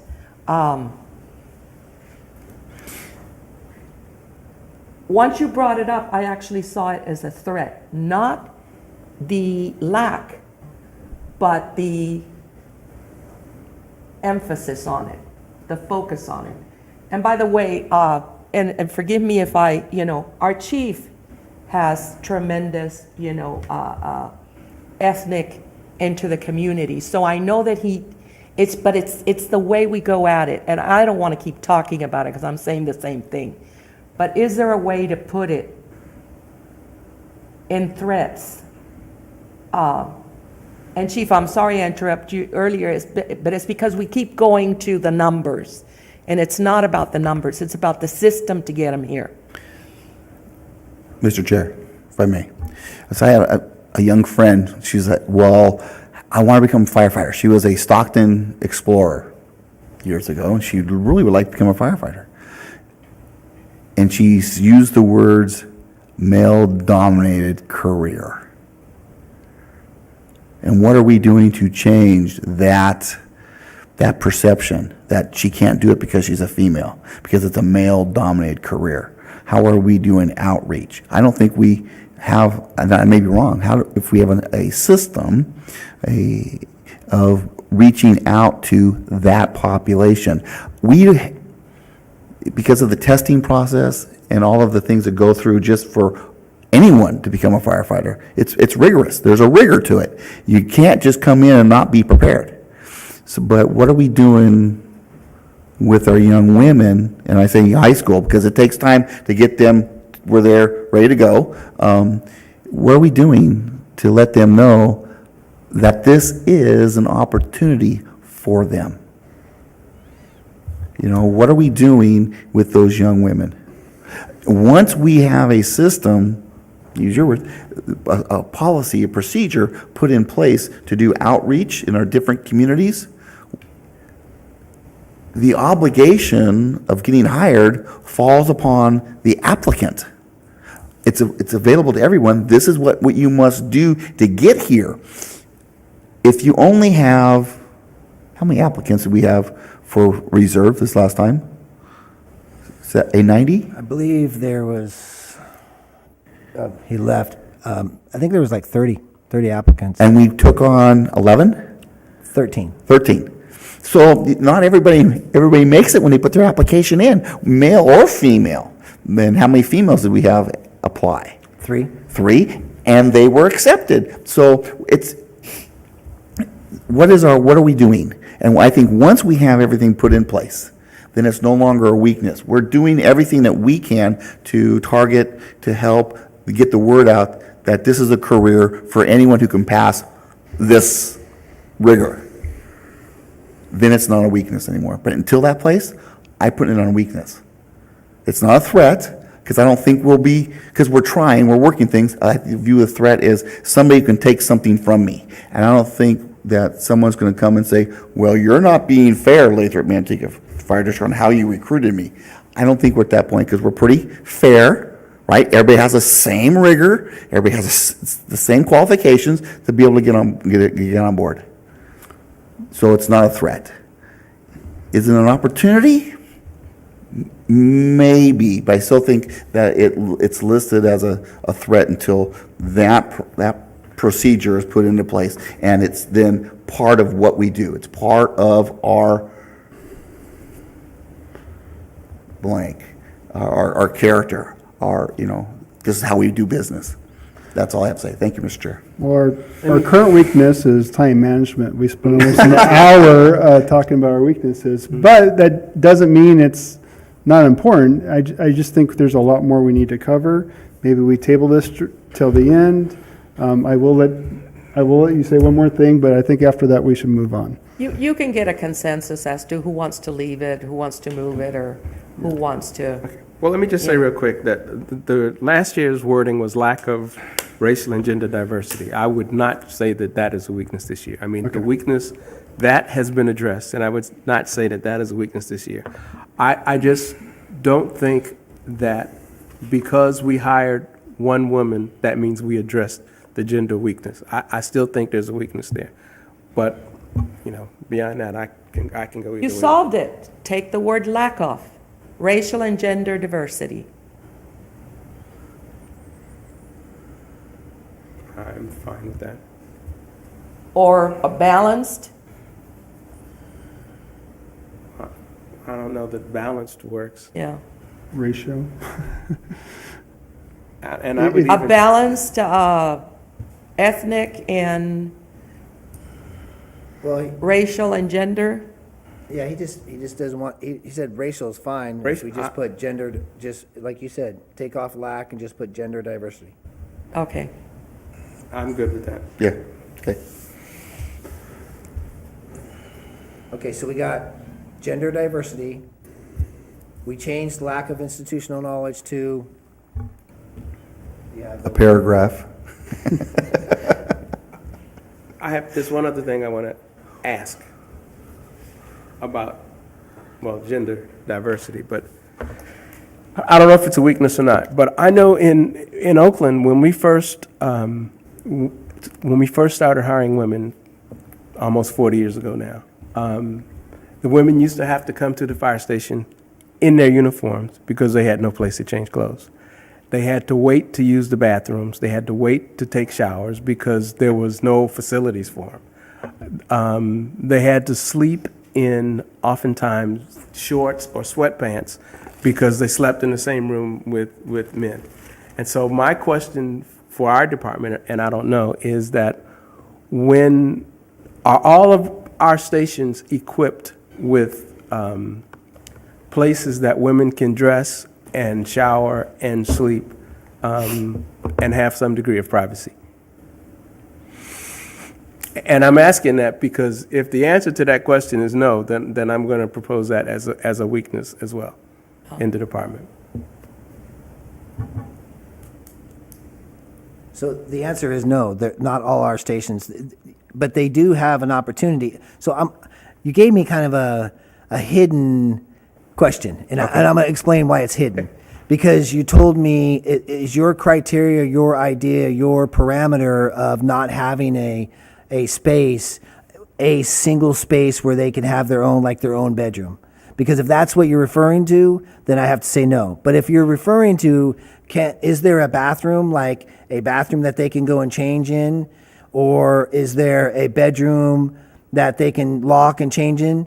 There's not. There's not. There is a bathroom that they can go in and change in, but there's no bedroom that they have their own single bedroom. There is a bedroom that they can lock the door in, but there's two personnel in there that have the same, and one of them is a male and one is a female at Station 4. Station 1 has the same thing. The beds are separated by lockers, except Station 4, it doesn't. It's open. It's an open room. There's no locker separating the two beds.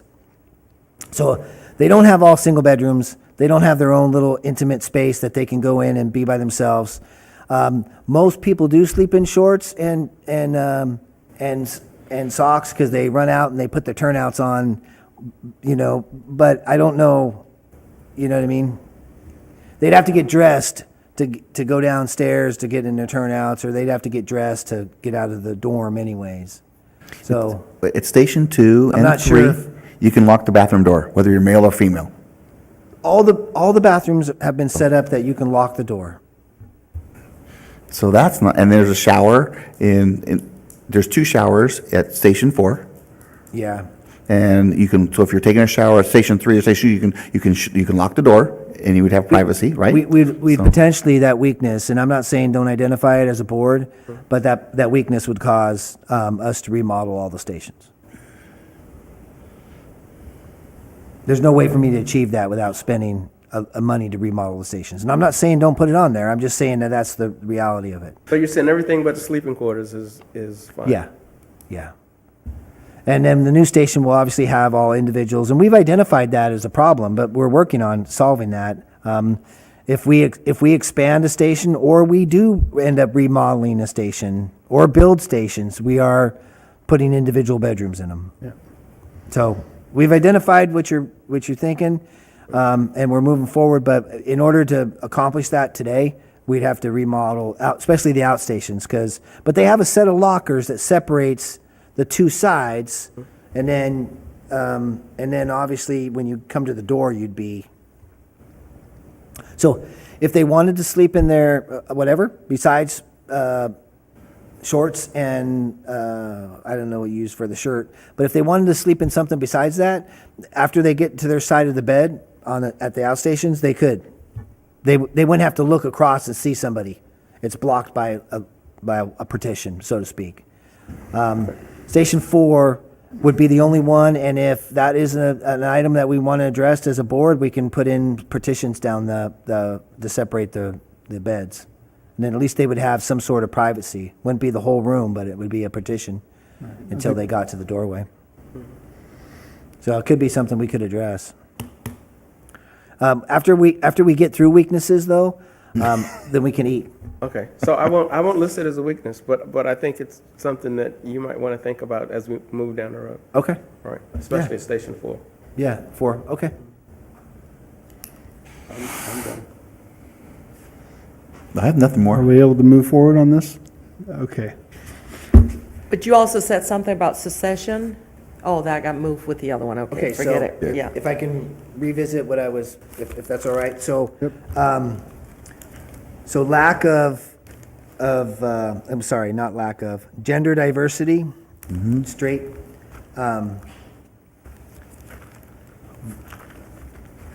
we moved volunteer retention, correct, to Opportunity? opportunities to engage more community volunteer opportunities. And then we're going to change the lack of institutional knowledge to complete and formalize a process to communicate all pertinent, communicate all institutional information, right? Read that again, please. Complete and formalize a process to communicate all institutional information. And you had policies and procedures there, so You it said was, policies. But that, yeah, it was also all the other policies and procedures for governance and all of that. okay. I was just including that in the institutional knowledge, but I agree that that's all in there. You know, and you're right, institutional knowledge Okay. fits it, yeah.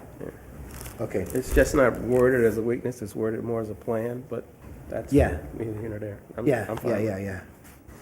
So it's a weakness that we don't do it, and that's kind of how we're gonna plan to do it, right? And so that's all I have for weaknesses. Can I Oh, ask so I'm a sorry. question real We're quick? gonna leave lack of succession plan, right?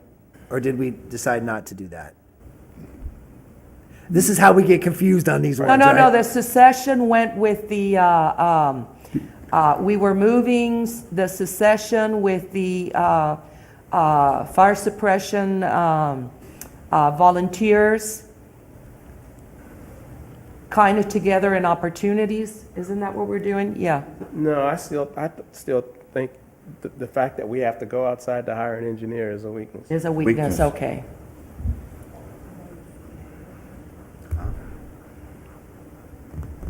Sorry, your mentoring plan, lack of succession and mentoring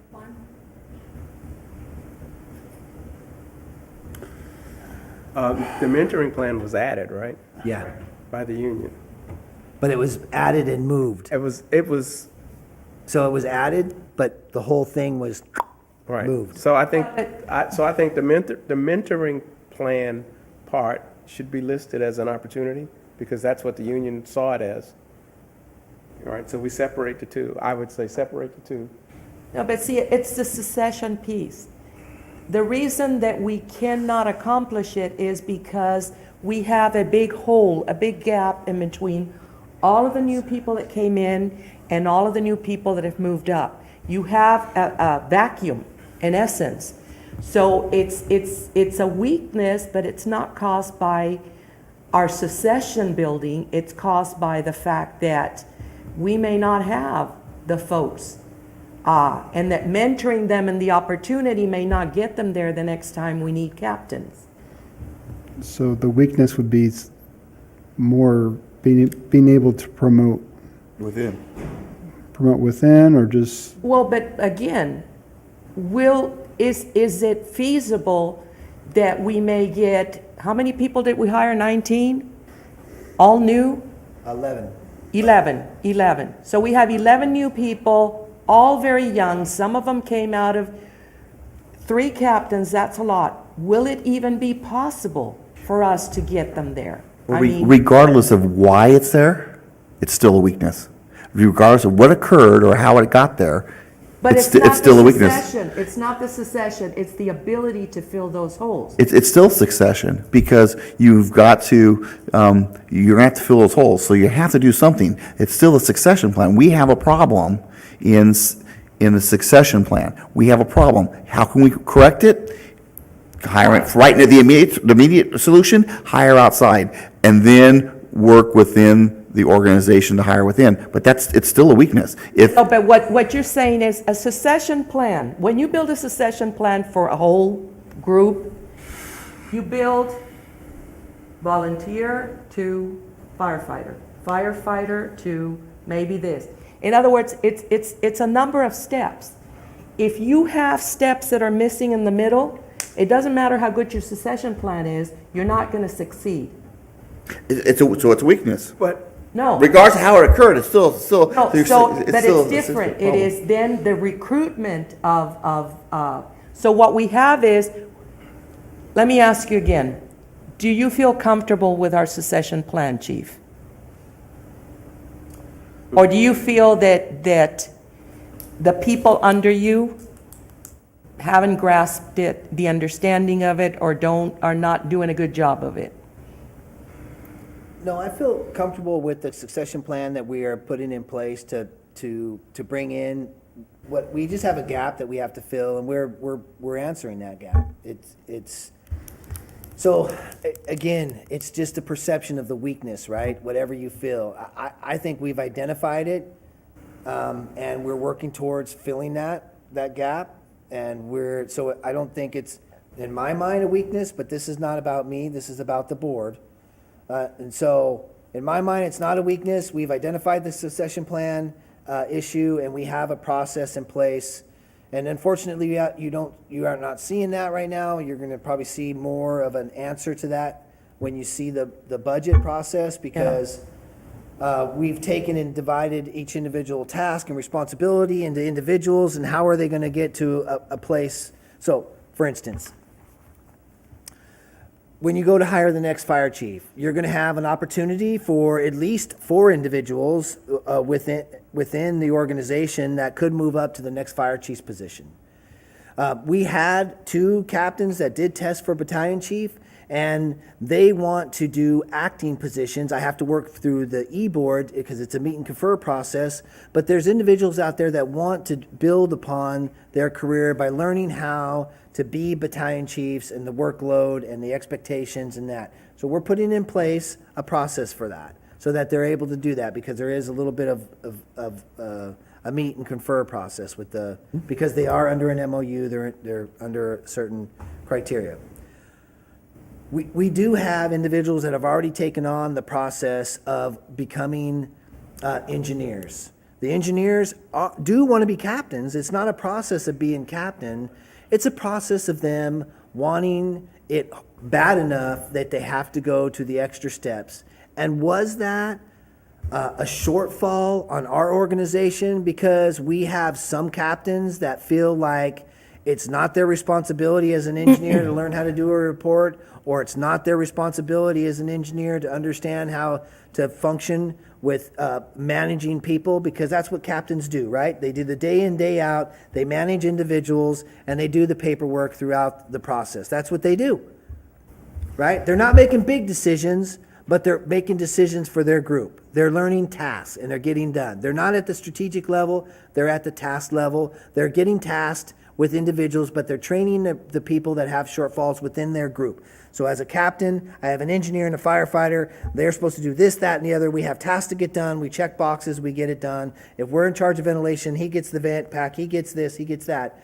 That's what a captain has to do. And an individual that wants to be a captain has to understand that he has to evaluate individuals, see what their potential is, find their shortfall as an individual, whether that's based on Maslow hierarchy or whatever process they want to use to figure out the process of that individual, the motivation, motivate that individual to be a part of a team and work in a group organization process through the Scholar process of the group, right?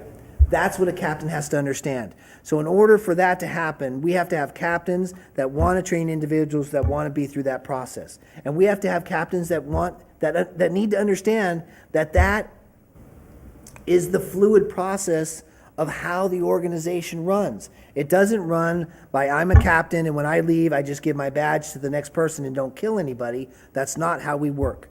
You're not training somebody to take your job, and that's what people have to realize is that threat or that ego has to be put aside, and we have to train people to do their job and understand their role and responsibility. And I know I'm dragging this out, but No, but you nailed it because you identified it. But And I it's haven't- not a lack of succession plan. You're talking about commitment, you're talking about interest. and you're talking about fears. So how do we write it in weaknesses without putting it's a lack of succession plan? Because we do have that in place. And we're working through that. And so we have individuals that are ready to be engineers. I'm not saying we don't have them. It's just that some of them were our reserves that worked out. So let me explain that. They're reserves that worked out at Station 2 that were driving the engines, that we ran them through a task book process to build them up to a process that they could be an engineer, a reserve engineer, but that's not the criteria how it sees fit with the organizational structure with the MOU. The MOU is a different process that we have to work through, so we have to make sure that individuals are trained, that they can be confident with a full-time staff to be considered a full-time engineer and work through that process. And so we have processes in place for this to happen. It's just we have a bunch of 11 new people. There's a few of them that could be engineers, and then we're going to have to backfill through that process. At the end of the day, we have to make sure everybody's comfortable with everything. Okay, so put everything that you just said for a long in about a sentence. Yeah. Just subject predicate sentence, none of this add-on stuff. So it's Yeah, just real really short. good, right? So a need to communicate, Where are we putting it? If that, because that would. well, you were If talking we put like it it as a was, weakness, then I would say,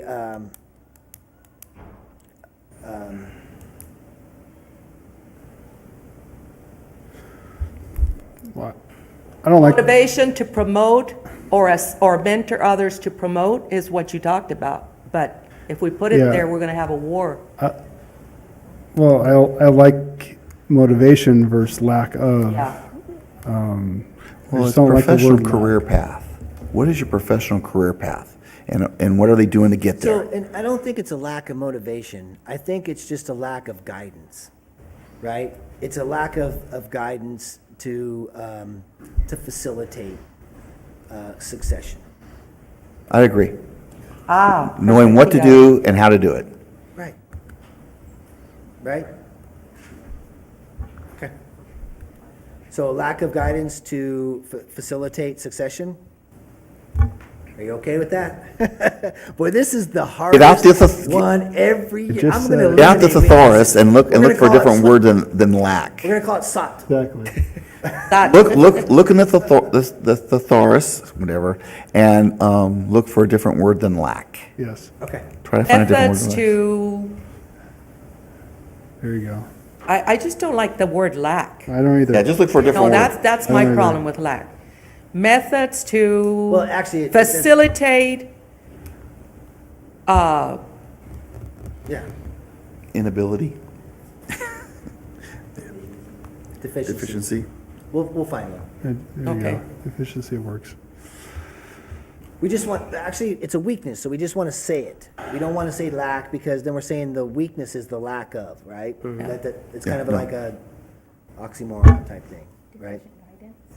Right? So we'll just put it what it is. It's a, You're using a double negative, which means a positive. But right, exactly. So let's think about it over some food, and then we'll get back to it. okay. So if we want to take a break, that would be, Motion to So- make a break? Too late. Motion on the floor. Okay, we have a motion to take a break. I did say yesterday to the chief that I would not be able to stay past 5 o'clock today. So I do need somebody to take the chair after we come back. Since I don't have a vice chair. All in favor of tie? Ty works for me. Aye, there you go, Ty. All right. That's I- it. You know I'm going to help you from the sidelines. I can't help it. I apologize. I had a prior commitment and I need to join them. All right, take a 10-minute, yeah. 10-minute break.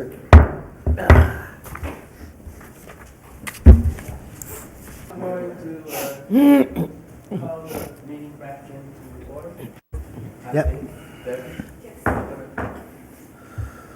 Okay, so just to clarify again, the weaknesses, we got lack of gender diversity. Or just gender diversity, not lack of. I'm sorry. Thank you. Gender diversity. Complete and formalize or how about if we just put a formalized, because it's a weakness, right? A formalized process to communicate all institutional information? Does that sound good? Yeah, can you put the need for? Well- That actually makes it a weakness. Well, the weaknesses so we just need to say what it is, because we know it's a weakness, because it's under weaknesses. Okay. You know what I mean? If we put the need to, then we're saying the weakness is the need to. It's a double negative, Okay. because we're saying the weakness is that we need to. So the weakness is not that we have it. We have it because the weakness is that we need to. It's really just a play on words. I think we just identify the issue. We know it's a weakness. We're saying the color blue is the weakness, so to speak. So, and then we're just going to put succession plan instead of lack of, because the succession plan, it's under weaknesses. Okay? Are we good with that? That's 3 things. Did we move the community volunteer retention to, We did. We didn't move anything. We just moved it off. When we get to opportunities, you'll have to place it on okay, opportunities. got it. Technically, because we haven't done opportunities yet. I got it penciled in. We haven't, you haven't said that we want it there yet, but it's penciled in that location. So we're not saying succession and mentoring? That was the discussion. Now, do you want to put mentoring? Well, because what you described, what the captains are not doing for the engineers is actually a lack of mentoring. Okay.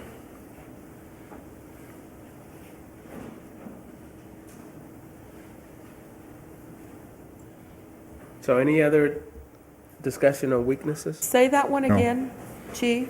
The succession plan and mentoring. Okay. How about peer? No, but it was. Peer mentoring? It had to do with, no, we agreed that it had, didn't we agree that it had to do with, what do you call it? Motivation and some other stuff? Well, that would be mentoring. Motivating them, teaching them, sharing Facilitate. knowledge with them, encouraging them, suggesting things. That's what a captain's supposed, according to the chief's explanation, that's what a captain's responsibility is to with this crew. It's not just put the wet stuff on the red stuff. Would they, this is not meant to be an insult, it's just a question. Would they know that mentoring means those? Well, again, we're just putting it as a weakness. We're going to identify it in the goals of how to solve it, Okay. right? Any other discussion on weaknesses? No, let's move on. Okay, so let's move on to opportunities. Chief? Okay. Opportunities.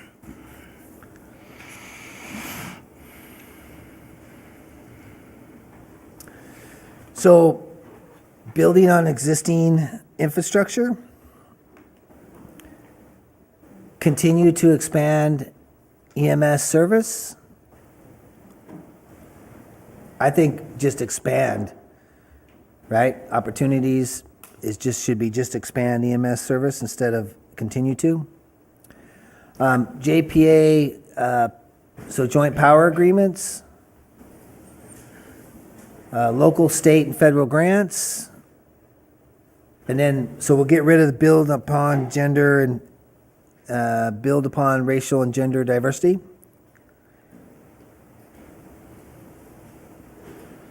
And expanding a succession and mentoring program, we get rid of those two because we left them, right? Yes. Yeah.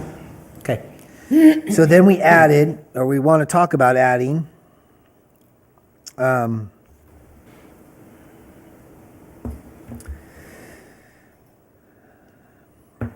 engaging more community volunteer opportunities and building a training academy. Yeah. Yep, okay. Yes. But is the problem, when we were talking about the weakness earlier in the community volunteers, was it a problem getting them or a problem keeping them? Engaging. It's a problem. Oh, engaging, sorry, Yeah. okay. Like the Explorers. We had Explorers, we didn't have Explorers. We have ROP, and at times, 1 or 2 kids. And then CERT, they were trained. We have more of a train and release program, and then that kind of, how do you get them back? They're trained, they're in the community, how do you get them back to doing things? So it's just not just a train and release program. So then recently, I say recently, probably in the last couple of years, they've been trained, and now they're actually doing more things within the community. Yeah, so it's more really, it's not like they're leaving, it's just we gotta engage them better. Okay, that makes sense, all right.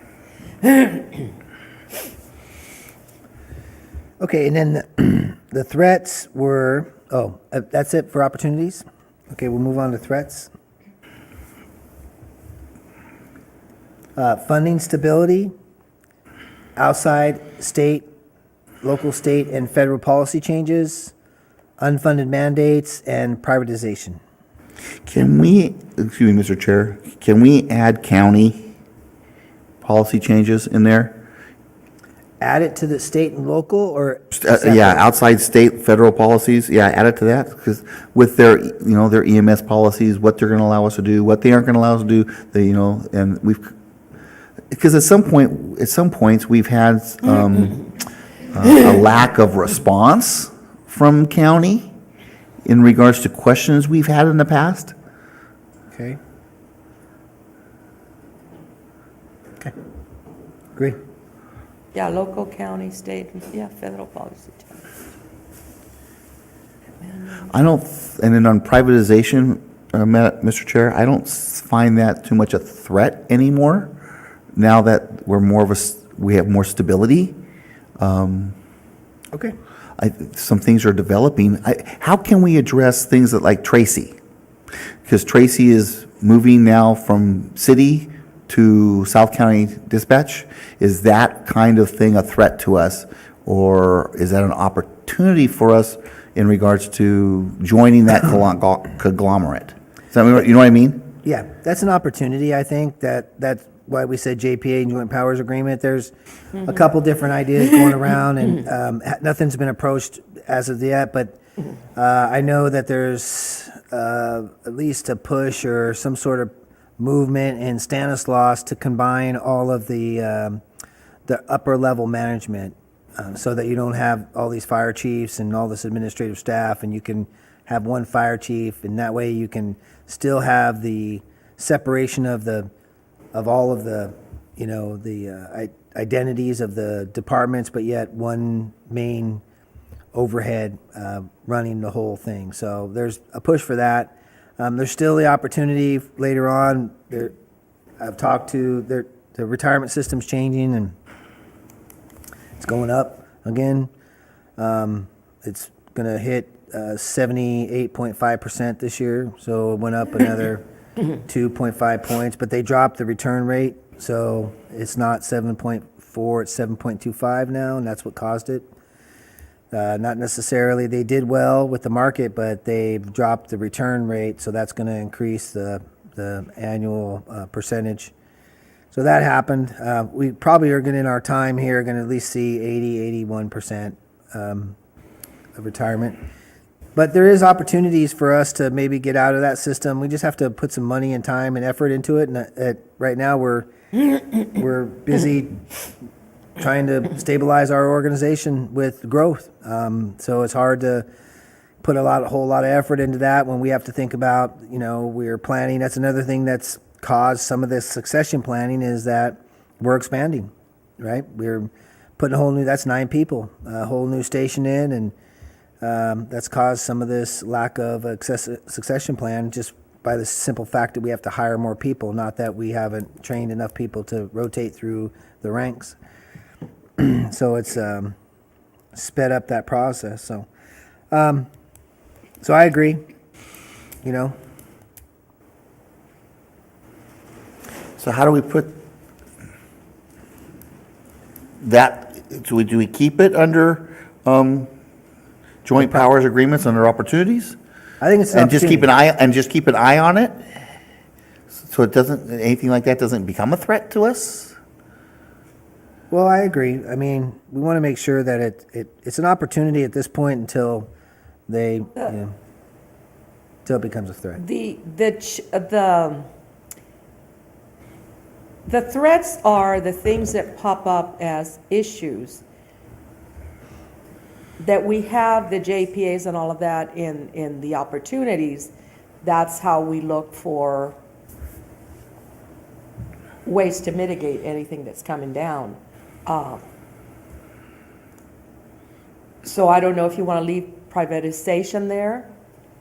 Although I think it needs to come off. I think privatization needs to come off. I think we're economically stable enough that privatization is not, I don't hear it being bantered in the community about, bringing somebody in type of thing, But with what's going on in Tracy, the city of Tracy voted 2 weeks ago to separate fire into South County Fire. So South County Fire is going to run so the district's going to run the department, and stuff that's going on in Stan County. There's just kind of stuff that's kind of going on, and we're kind of like in this little utopia right now. But So isn't what's- that a challenge created by a local outside agency? See, I see it as one of the challenges. Unless you want to identify it. Maybe we can look at, in regards to when we look at goals, address it during the goal portion. Okay. Because if our goal, if we're trying to protect the district, right now we don't have enough information. Is it a threat or what? There's no way they can take us over unless you agree. That can never happen. Unless every homeowner in the district decided that they wanted to be part of South County Fire Authority, then they could go to LAFCO as a group, everybody, and then get LAFCO to detach from us and attach to them. That'd be the only way they would leave our organization. Okay. The other organization can never come over and get us. We'd have to agree by this board having resolution, either join it or give up the authority of this board to them. And I don't see that happening. So joining it may be an opportunity as the JPA, but the district would never be able to take us over. The JPA could never do that. They don't have the authority to take over. So maybe we just address it in the goals as things to look at. And okay, that's all I have, Mr. Chair. Okay, Any other? so just take off privatization? Yeah, Okay.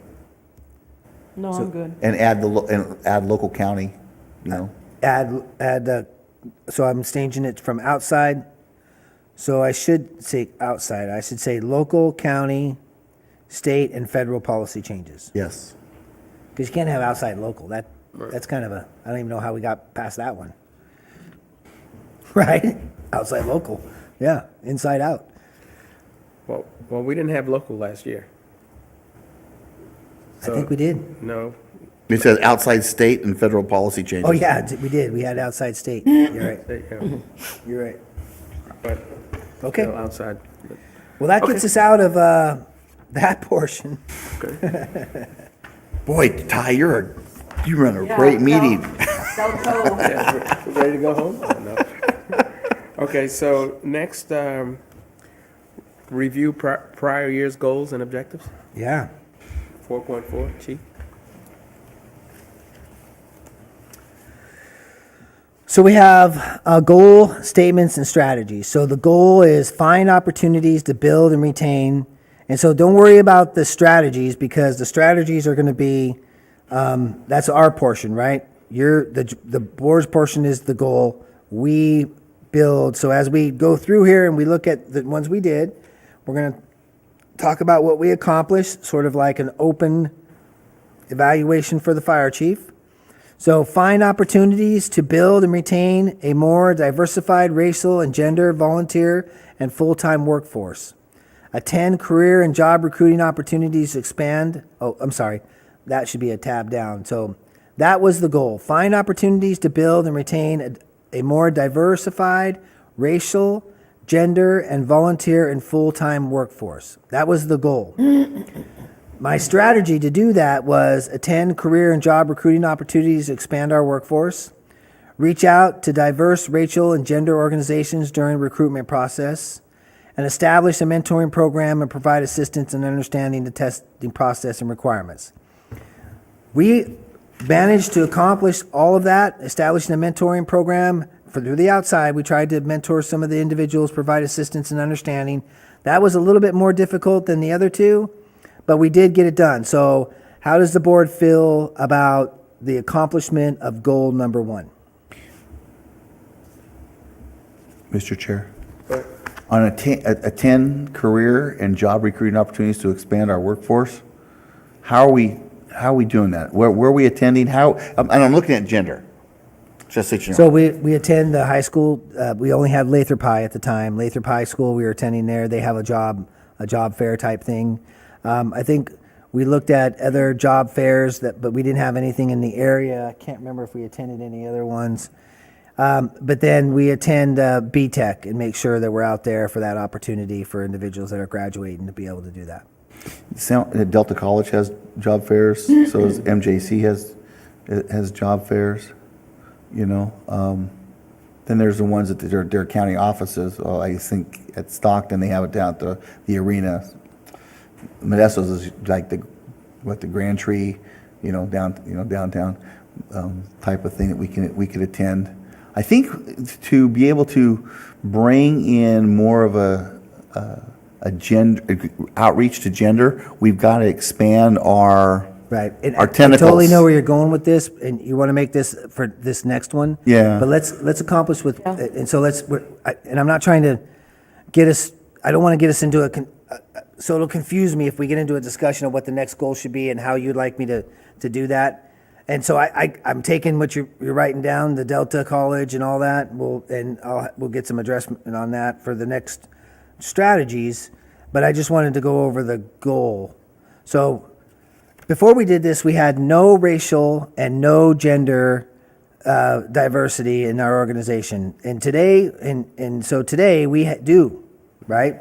So did I accomplish the goal or did I not accomplish the goal? So I think, not looking at the strategies, but the goal itself, Yeah. I think you hit a home run.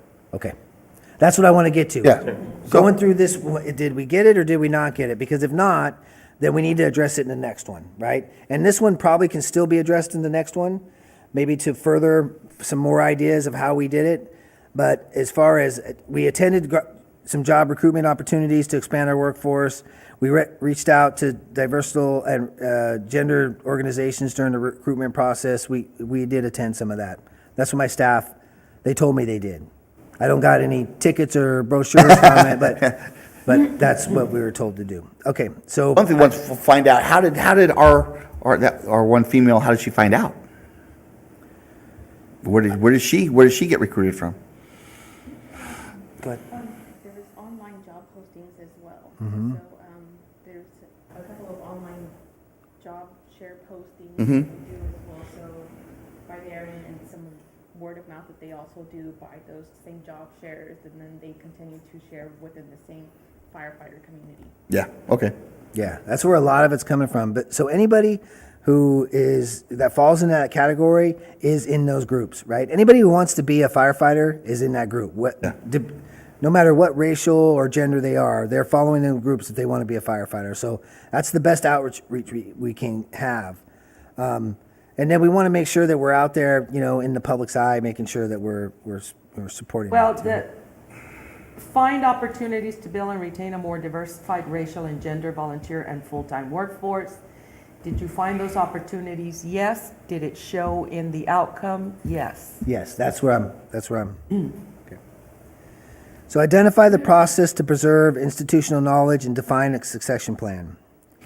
Yes. Is that, okay, I'm sorry.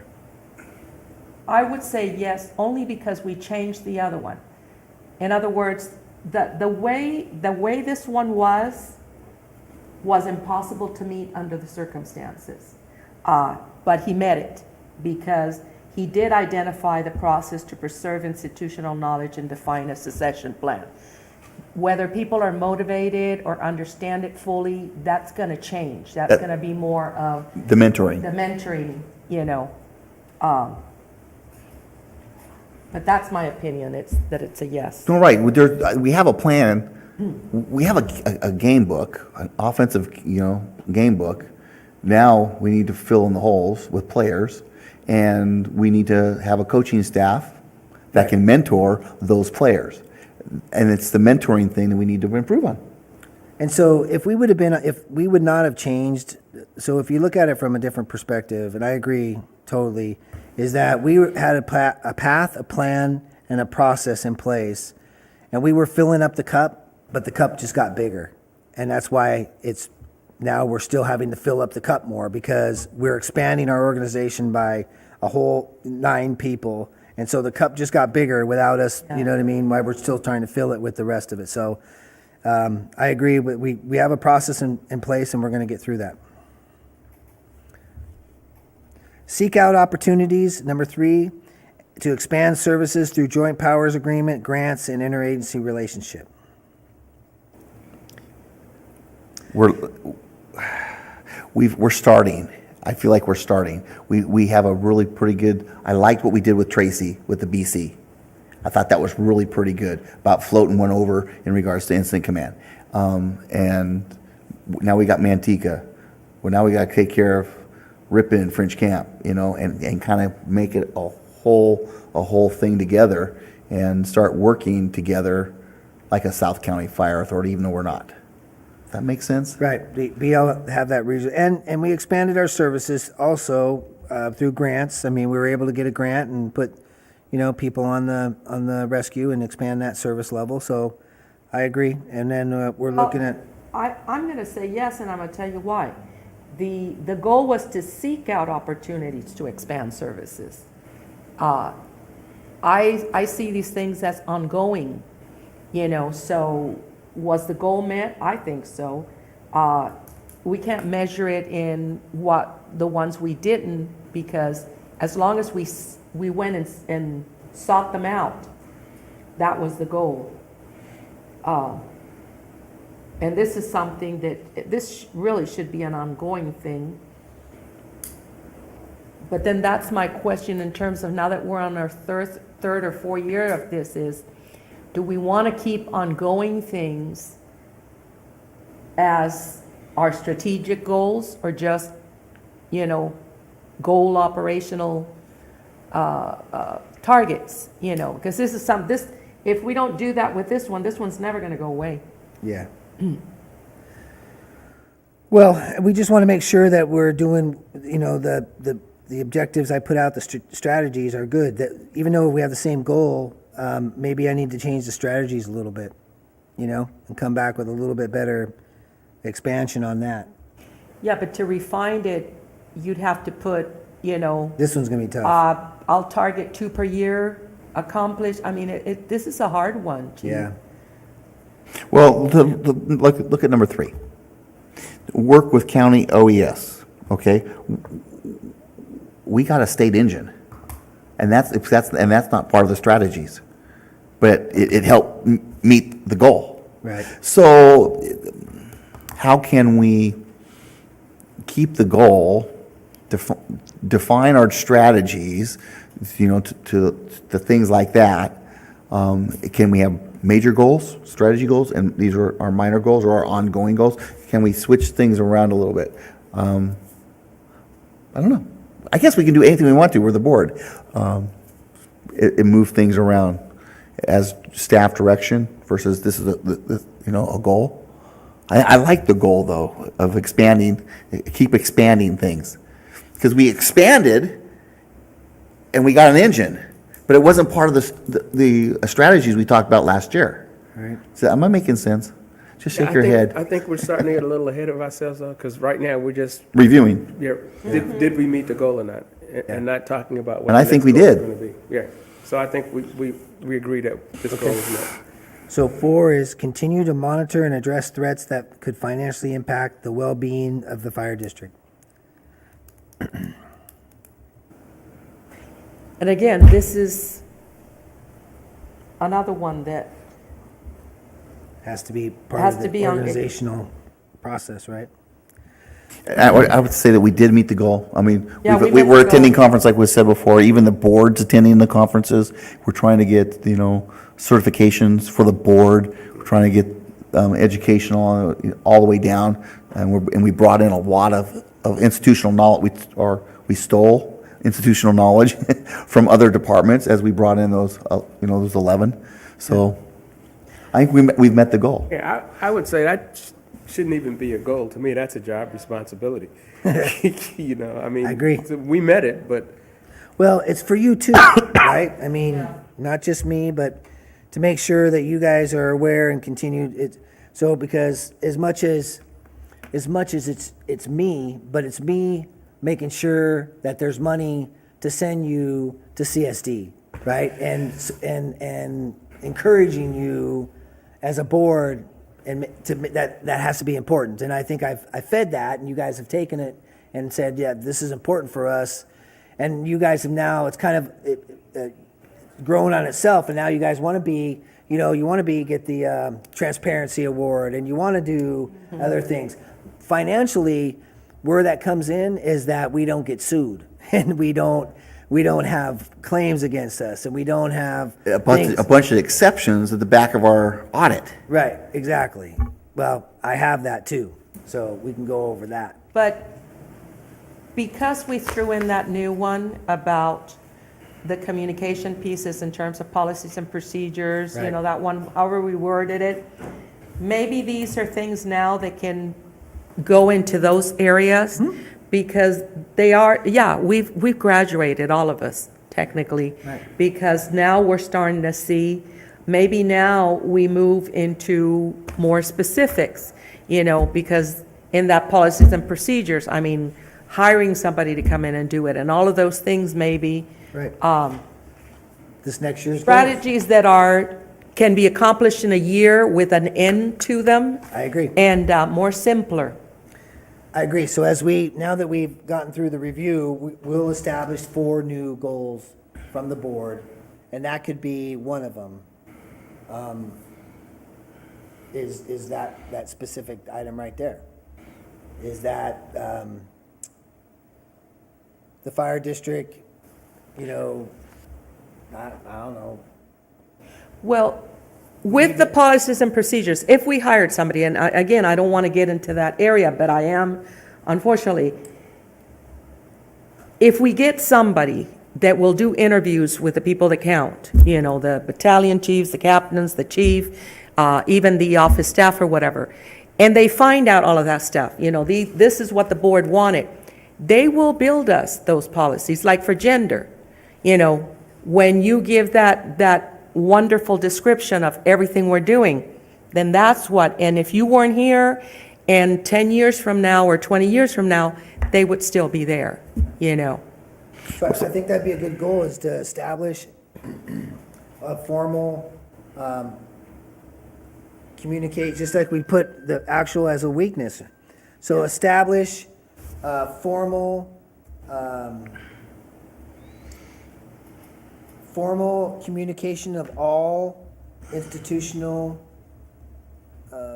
information. Yeah, it was nice as a council member to have a book when someone asked me a question, a citizen, open it up and say, there it is. So give you an example, like the new carport canopy stuff. I don't know what it was. I was like, I don't know, you gotta call the city.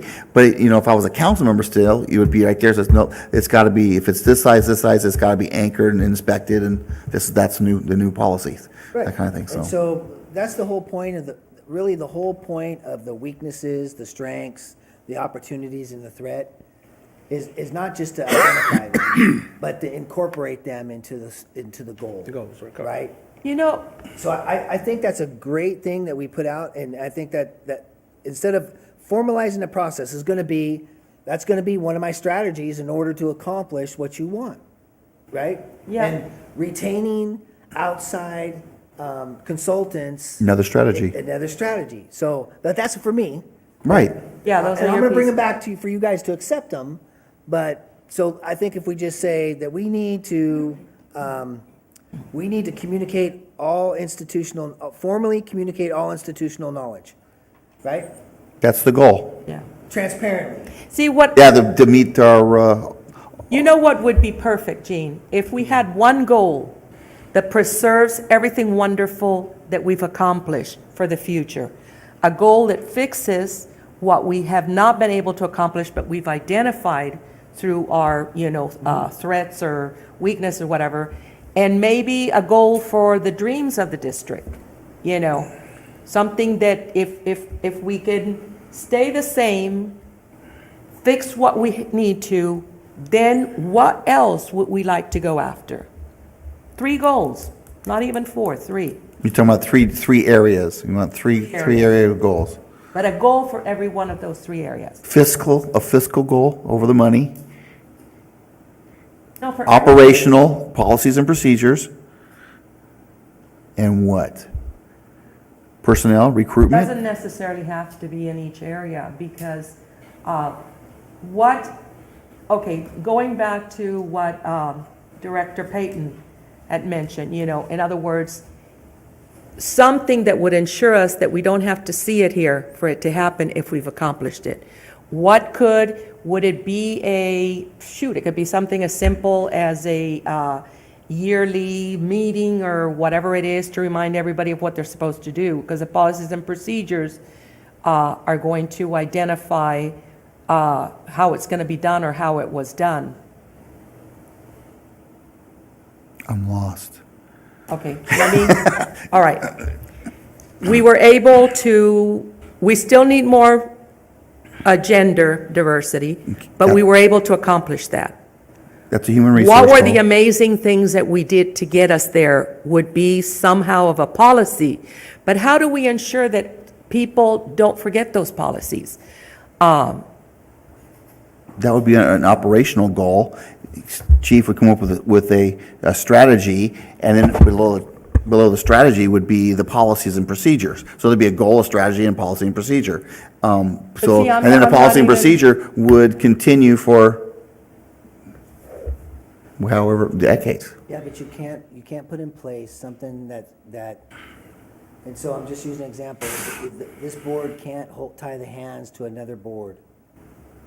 No, but a policy, like an ordinance or a policy procedure, it does, and they have, but, Certain things you can't. and they can change it, and that's what you'd be doing, you're still saying, here's our goal, okay? Chief has his strategies and then the end result is we need to develop policy, as we go along, That's the policy and result, procedures. right? Right, If correct. that's the- I get what you're saying, Yeah. but if that's the result, for example, the goal, like we just said, is to, so for instance, to formally communicate all institutional knowledge through a transparent process, right? If that was the goal, then I would come up and say, well, this is how we're going to do that. We're going to get this done. We're going to hire somebody to do that. We're going to post it on the webpage so anybody can access it. We're accomplishing the goal, right? We're hiring somebody to retain it. We're going to formalize that. It's governance. The other policies are in place. They're already there. Everybody follows them. We have no problem with that. We go through a process of using target safety for everybody to acknowledge that they know the rules and regulations and the policies and procedures of the organization. Those policies don't necessarily apply to you. They're like how to stack the hose and how to respond to emergencies. They're not a governance policy. The governance piece is what I think we're missing, right? The credit card usage that we have in place, but that is not accessible to the public. And we need to expand that process too. And so we've hired somebody to come in and pointed out the ones we're missing already. And that was Tom Sinclair. What we need to do is get them formalized, put them in a process that can be easily obtained. If someone were to have a question about how often does the board meet, instead of, well, where is that? Well, what makes that a policy? And so you have that as one of your policies, the decorum of the board. It's just not easy for anybody to get. They would have to request it. And so we need to make that stuff just right there and formally. I think that's a great start. And then once we get there and we go, you know what, we need to expand on that. Because I see what you're saying. When I read these they're so broad and they're so outreaching. They are the daily, we're getting to the fact that that's not a goal. That should just be the normal thing you do, right? We're there. Right. The reason it was a goal is because it wasn't a normal thing we do. That's why it was a goal. But now it is. Now it's normal operating procedure because that's the way we run. But that's based on an individual. We can put something in place that says, for instance, continue to monitor and address the threats that could financially impact the well-being of the district. But if I wasn't doing that, Yeah. I'm just We would saying, know. going back, I am now, right? Because you said it's a goal, it's a priority for my bosses, for me to do that. You as a collective body said that's a goal that I want done. Well, hey, this is how I'm going to do it. Is it standard for me now? Absolutely. Is there a policy on it? No. There's no policy on it, because how would you write a policy on that? And I'm not saying it's a bad thing to go policy the way, but this one wouldn't fit into a policy. But it's you telling me what my expectation is of my job. And that's for me to do, not just now, but to continue to do that. But do we have to put it on this next year's strategic operational plan? No. I know what you expect me to do. But you can have a goal that is goal number 1, continue to build on past successes. So we're not going to forget about them. We're going to get better. Okay. That's it. And I mean, that might be too broad. I think that's too broad. But I know. I think You're it's- putting me, can I get a list of the ones we got so far? we'll give you a book. No, I'm in goals now. But that's what I'm saying. These number 1, number 2, number 3, and number 4 Yeah. are all things that we've done a lot of work. So maybe it's continue to implement past successes, and you don't have to, you don't even have to write anything I under know, there. you're making it easy for me now. I don't even have to do that. But I think I if- think the expectation is for me to do that. I will continue to do that. I think what we look at is like transparency. I think that should be a goal of the district. How do we become more transparent? And you've outlined a couple of things Oh, about my God, being we're able. becoming more transparent, we're gonna. Well, mirror. we're looking at putting some of this stuff so the community can just look it up. That's pretty transparent. So Right, it's and a, that's kind of broad too, so let's. so we got to narrow it down, but that, and that's also community So outreach. Let's get there, right? And so I think we start with the policies, and we do this. I think that's a great weakness. I think you've identified it as a weakness. I think that's a goal that we want to achieve, right? I mean, we don't say it's a weakness so that we can come back and put it there next year. It's something we want to achieve, right? Something that we want to achieve. So we put it as a goal. I come back with some strategies how to get there. You approve it, and I implement, right? I implement by hiring, retaining. What was the other thing I wanted to do? Because before I was going to retain somebody to do it. I think we've identified them, retain it, and yeah, we'll get somebody, and then put them on the webpage. Yeah, the administrative battalion chief Larry Medowski is going to love that. Well, I know. Well, he's slowly becoming the IPO, the PIO. So what's the wording for the goal?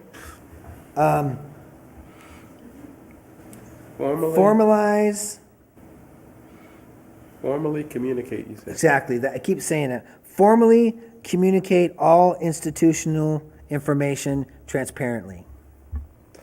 And see, my question would be, what does that mean really? Formally communicate. When you say communicate, does that mean we're going to write it? Does that mean we're Yeah. going to?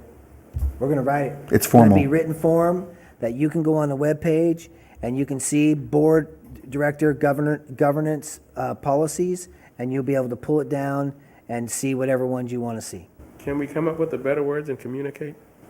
whatever you'd like to say. I'm just trying to pull it off of No, the. I get it. So formally Because we're not really communicating it, right? publicize. Well, you are Establish. communicating, you're communicating information. Formally Yeah. establish.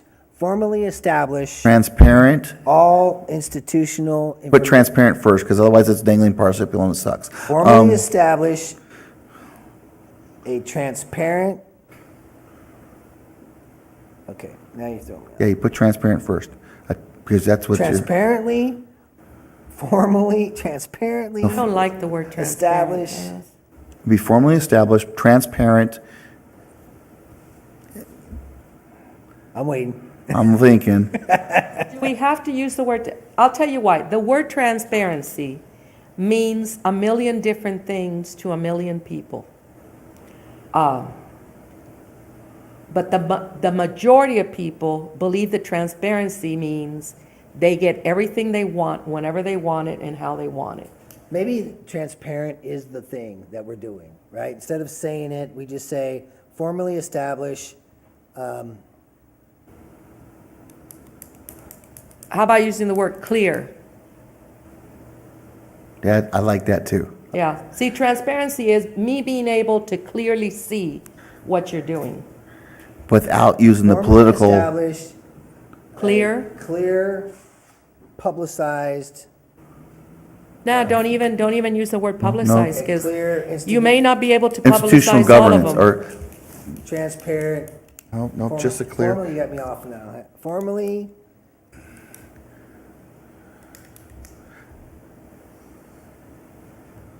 Governance policies. Done. Because that's what we're doing. We're putting out there what our policies are for governance.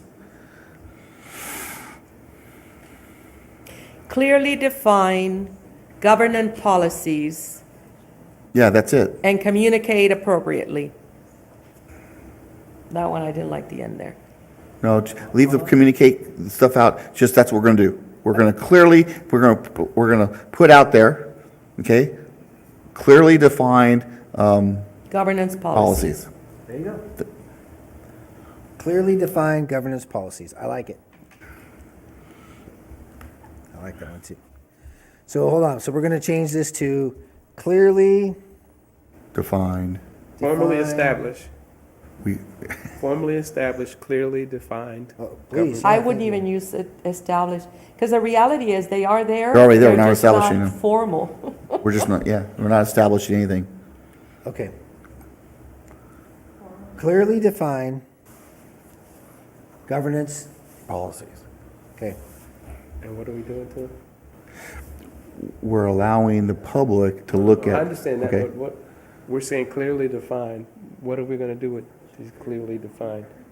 We're not establishing it, what are we We're not doing? saying- We're allowing them to have clear view, clear access. No, I understand what the Let goal me- is. Let me explain it to you this way, and I think I can say this because the cases are done.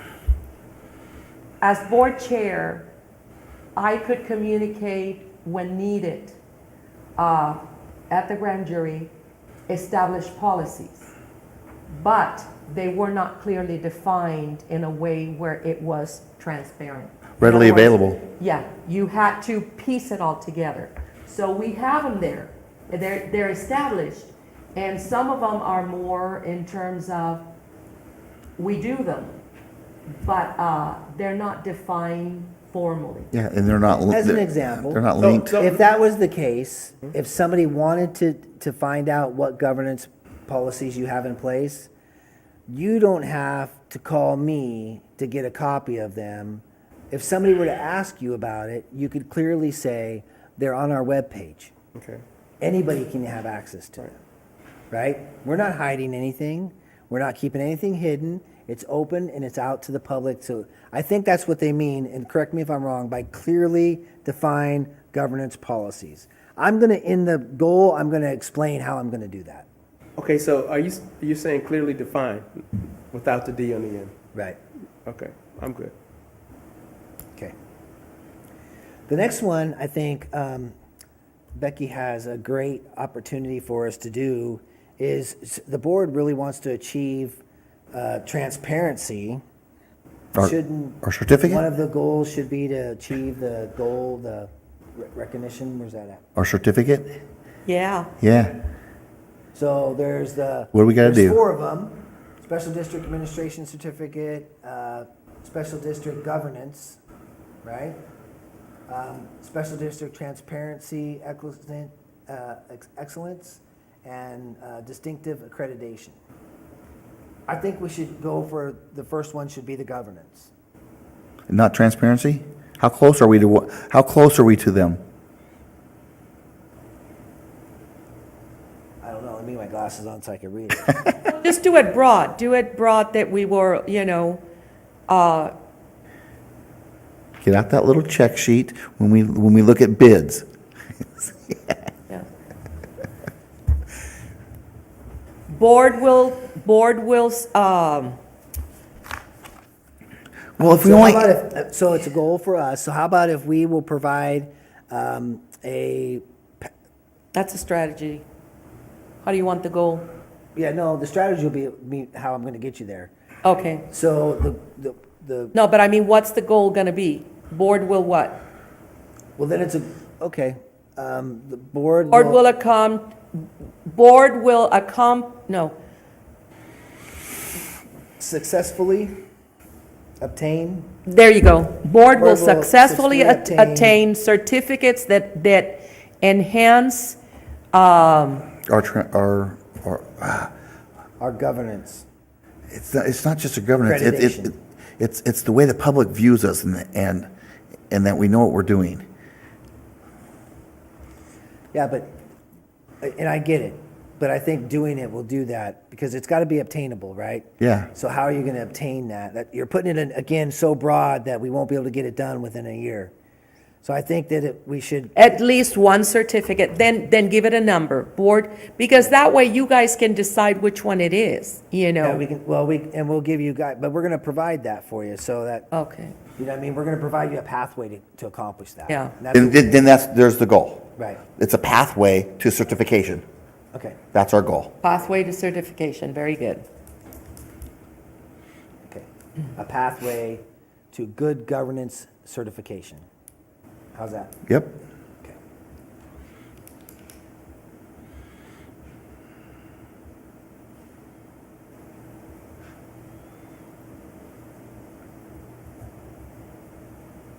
Think people are watching us. Huh?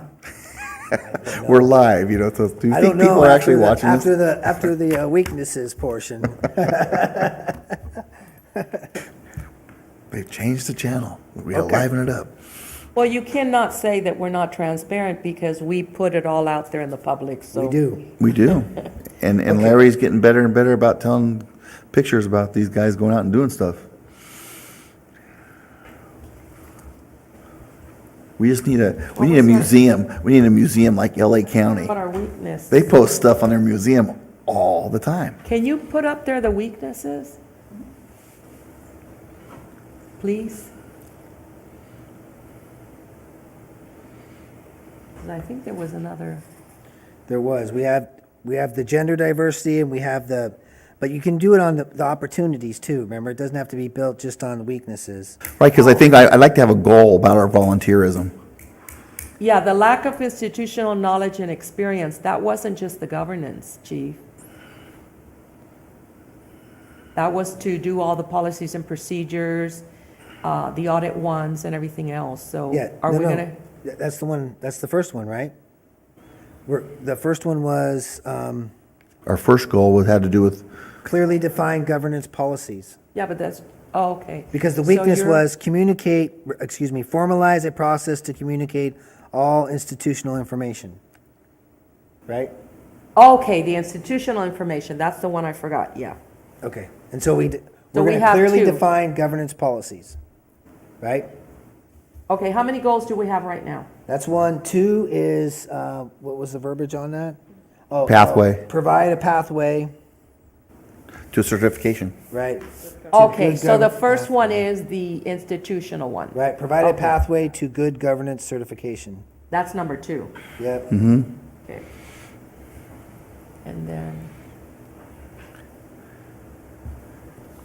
Okay, and so now we're working on 3, because we want to have like 4. And so we got engage more volunteer opportunities, so we just need to, did we have,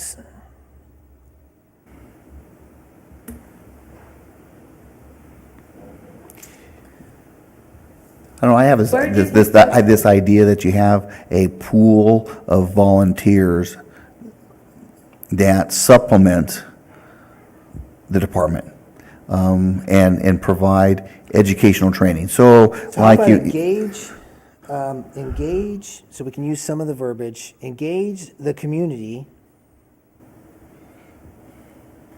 to support and provide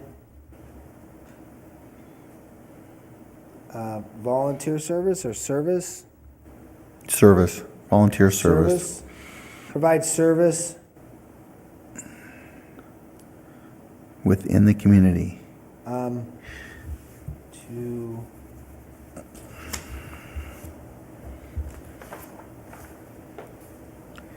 Because that leaves it open Provide to service. many. to Isn't it provide volunteer service? To provide volunteer service within the community. provide volunteer service. I know within the community, but I'm saying in order to better our organization, but I'm just looking for a different word for it. Enhance Yeah, to the enhance, service of the district? enhance, The mission statement. good, our mission statement. Because like we have the 21st coming up. Well- That's a city thing, clean the city, beautify the city, your Enhance thing. our mission statement, then they have to know the mission Gotta statement. have our CERT people out there painting walls. That's all right, because most people, when you tell a mission, they know it's something that, Our mission. that is important. Oh, yeah, our mission, just there we go. mission, not- Just They don't mission. need to know the words exactly, they know that Well, that just, it's, just mission. Our mission's this. They don't, not the statement, That's- but yeah, just mission. just mission. Good. Okay.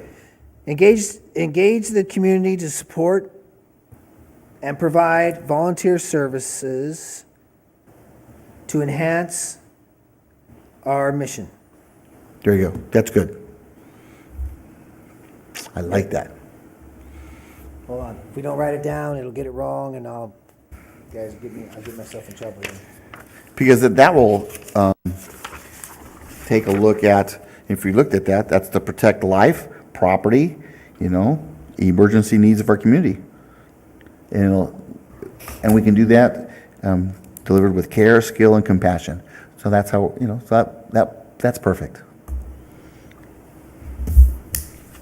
Okay. What would you guys like for the last one? what do you think is more important of the ones that are left? Well, I can tell you, the one about the training, I would like to see something that we would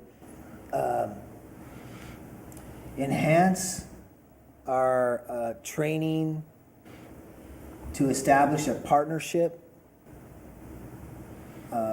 with volunteers. No, that's the same thing we just said. Yeah.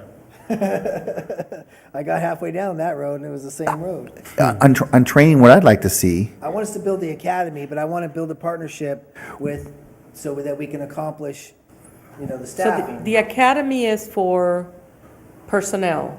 Yeah. The, what did you say before? The partnership is with the community. Right. So I think we need to establish it to enhance the training for our personnel and, Guidance. Huh? Guidance. we used to have classes and we would charge people to come, confined space, all of that stuff. And as a reserve, it was nice because you got that training. no, we're doing that, we're establishing that again. We just. So let's put that in a goal and expand it to the whole county. Right, right. Or out That's what I'm even trying to further. say. So establish a training consortium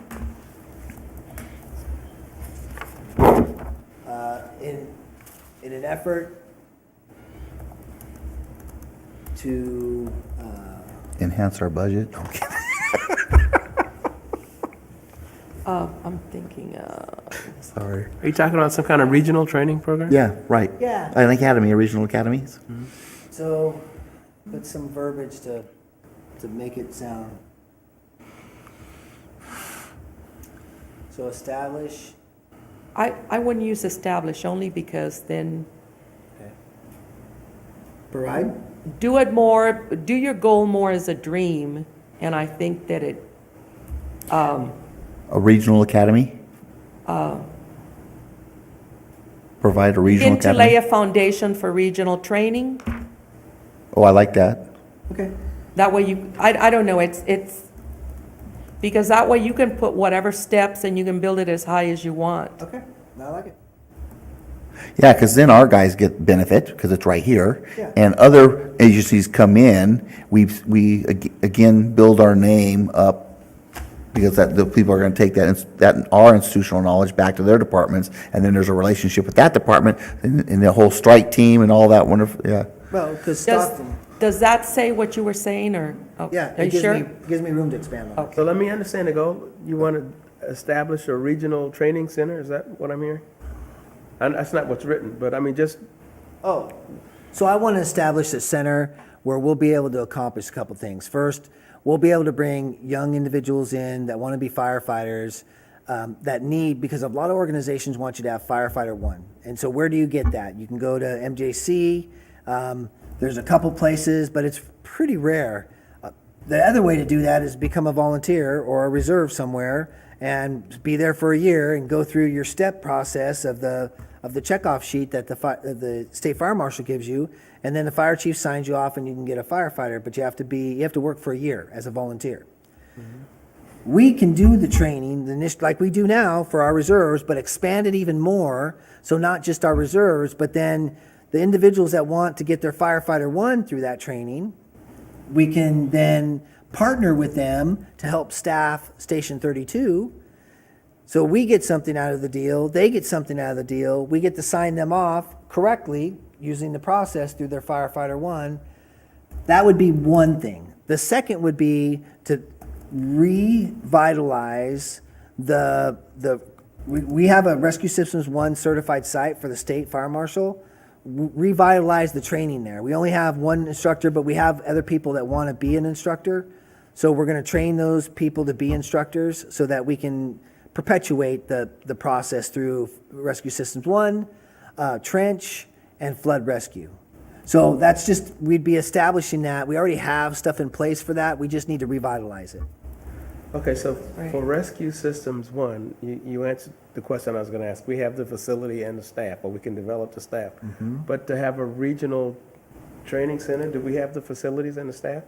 No, not for a regional training center, but regional training. I don't think that was a center. Was that it? No, it said That was academy. the question I asked. Oh, yeah, no, I don't think it said center. I think just the concept of regional training, because we would not only just train our personnel, we'd open it up to other individuals.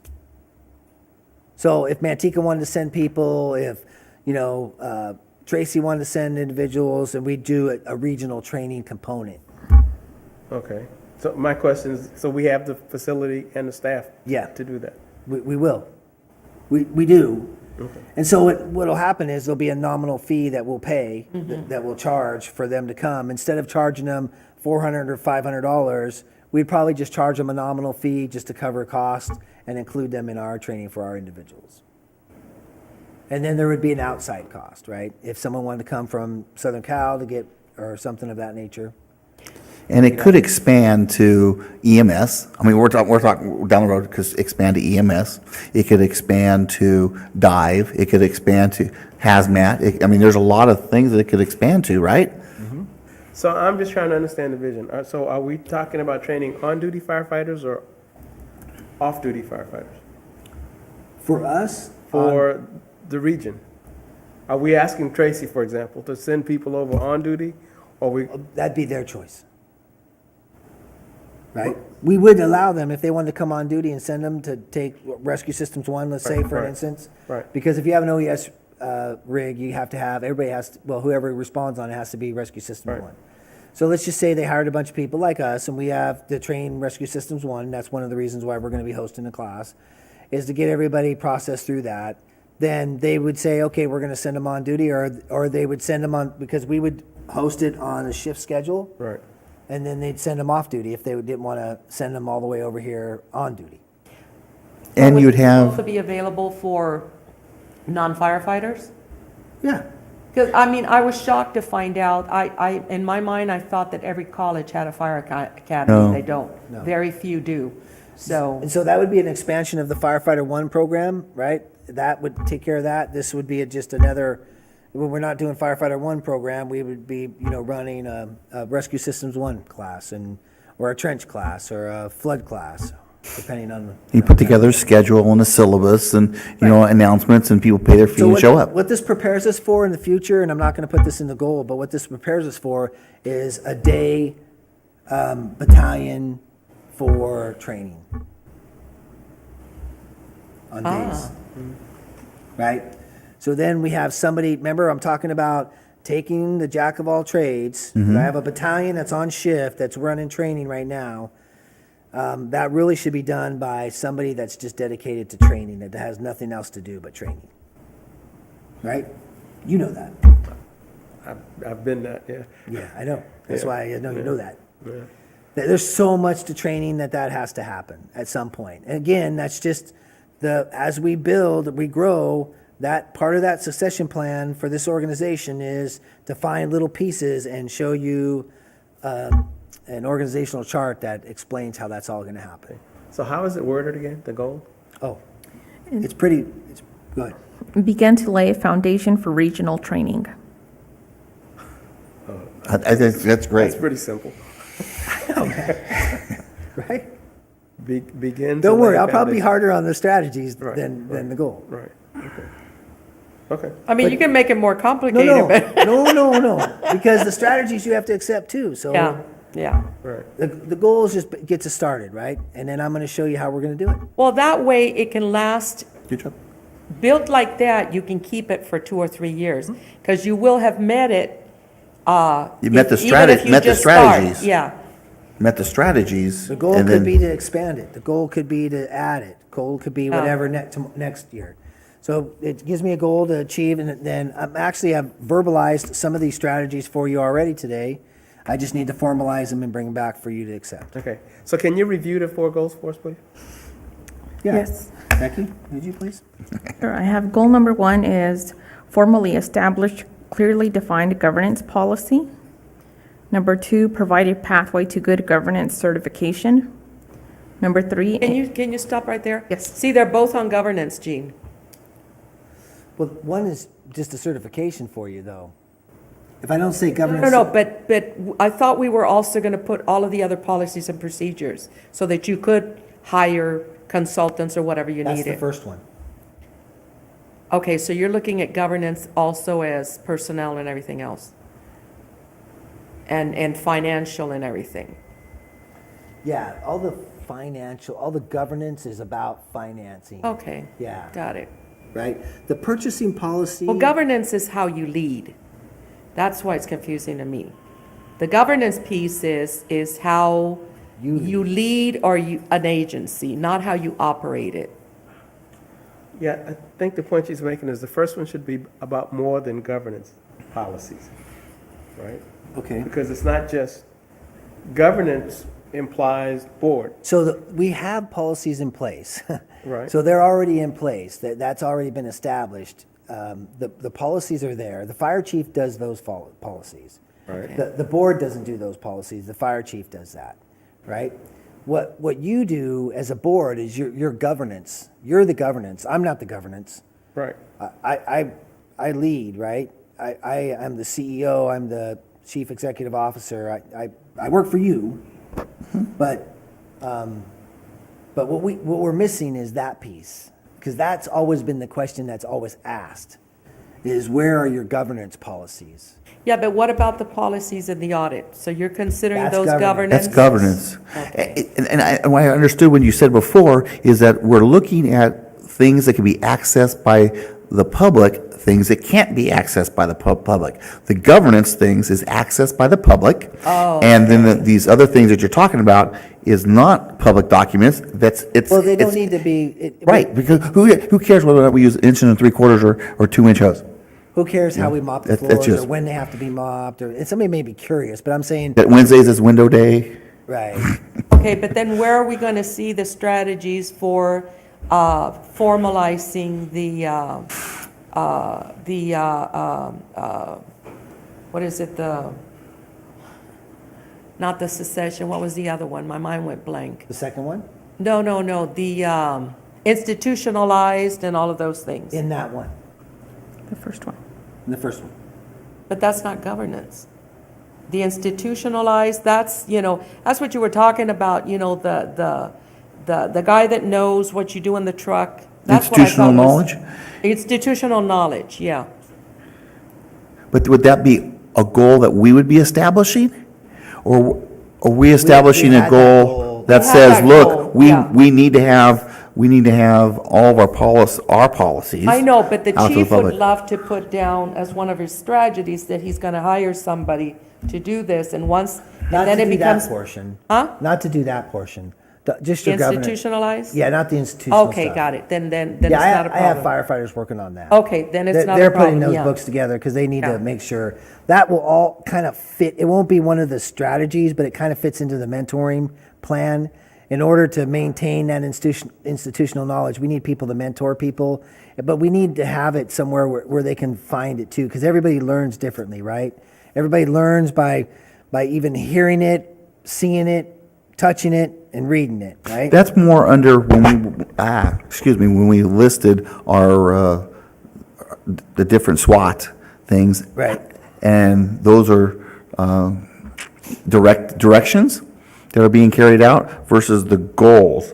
These goals, I see, Right, it's right. more So of that- what our goals. Formalize them, you have to write them, so they're writing them down. Right. Okay, then Yeah, we're that's already working on that. perfect, okay. That was last I year. was just trying to help you. No, thank you. No, that's what, yeah, we got them. This one will cover your guys' Sorry, end, Becky. and it gives you everything that you talked about earlier Okay. with that. We're on number 2. Yeah. So number 2, Was provide a pathway to good governance certification. Number 3 was engage the community to support and provide volunteer service to enhance our mission. Yes. Number 4, begin to lay foundation for regional training. okay? Yeah. Okay. And then I'll be back on the 19th? The 19th, we will have this document back to you guys for review. Perfect. And then, just for a quick review, if you have, so I'm hoping it won't be too long because we have, board study session too, budget study session. Next Friday, isn't it? Yeah, 4 o'clock. I don't think we've taken a long time when it came back. okay. 4 o'clock. 4? Isn't it 4 o'clock? We're meeting at 4? It's 3. 3. Three. Okay, so I next think- Friday, 3 o'clock. We've never taken a long time when it came back, it was just that if it didn't, if the goals were not similar to what we had, Right. stated, Right. then there was no time to change it and bring it back for approval. Okay, sounds Yeah. good. Well then, but then we'll have another board meeting after that. So if you just have comments at the next budget study session about this, then it'll come back in front of and then we can adopt it at that point. Okay. We'll have the CIP also for that, because you're gonna look at it, the capital improvement plan, you're gonna see at the budget study session. Will the city be done with, or have comments on their 20-year plan? When are they expecting to do that? Because they're changing those things. Yeah, I think that's gonna be a pretty long project. We just need to, oops, sorry, I keep hitting it. We need to have that kind of brought up to a date for us when it finally comes out. Okay. So we can look at our 20-year plan and, Well, we're gonna be probably looking at our master plan here shortly. We don't have a 20-year plan, but we have a master plan that we kind of adopted, and we're gonna be reviewing that. Because it's a response model, basically, of how we Right. respond to the area. where we're So going to put that I'll be bringing station. that back to you. We need to look at it for a couple reasons, but one of them's about an annexation coming up, so. Okay. Okay, any closing comments? No, good job. I have thank you for dinner. That was really good. So thank B-Tech for me. They did a really good job. Okay. So we're going to adjourn to the next meeting, which will be next Friday, the 13th. Uh-oh. Yep. Ooh, Friday the 13th, uh-oh. Don't You guys give us- picked it Friday. I'd rather not, but anything with bones At or 3 o'clock, anything that right? we can choke on, Okay. or? So meeting adjourned. Thank you. I am not a Knights Templar. I don't have anything to worry about. Stop.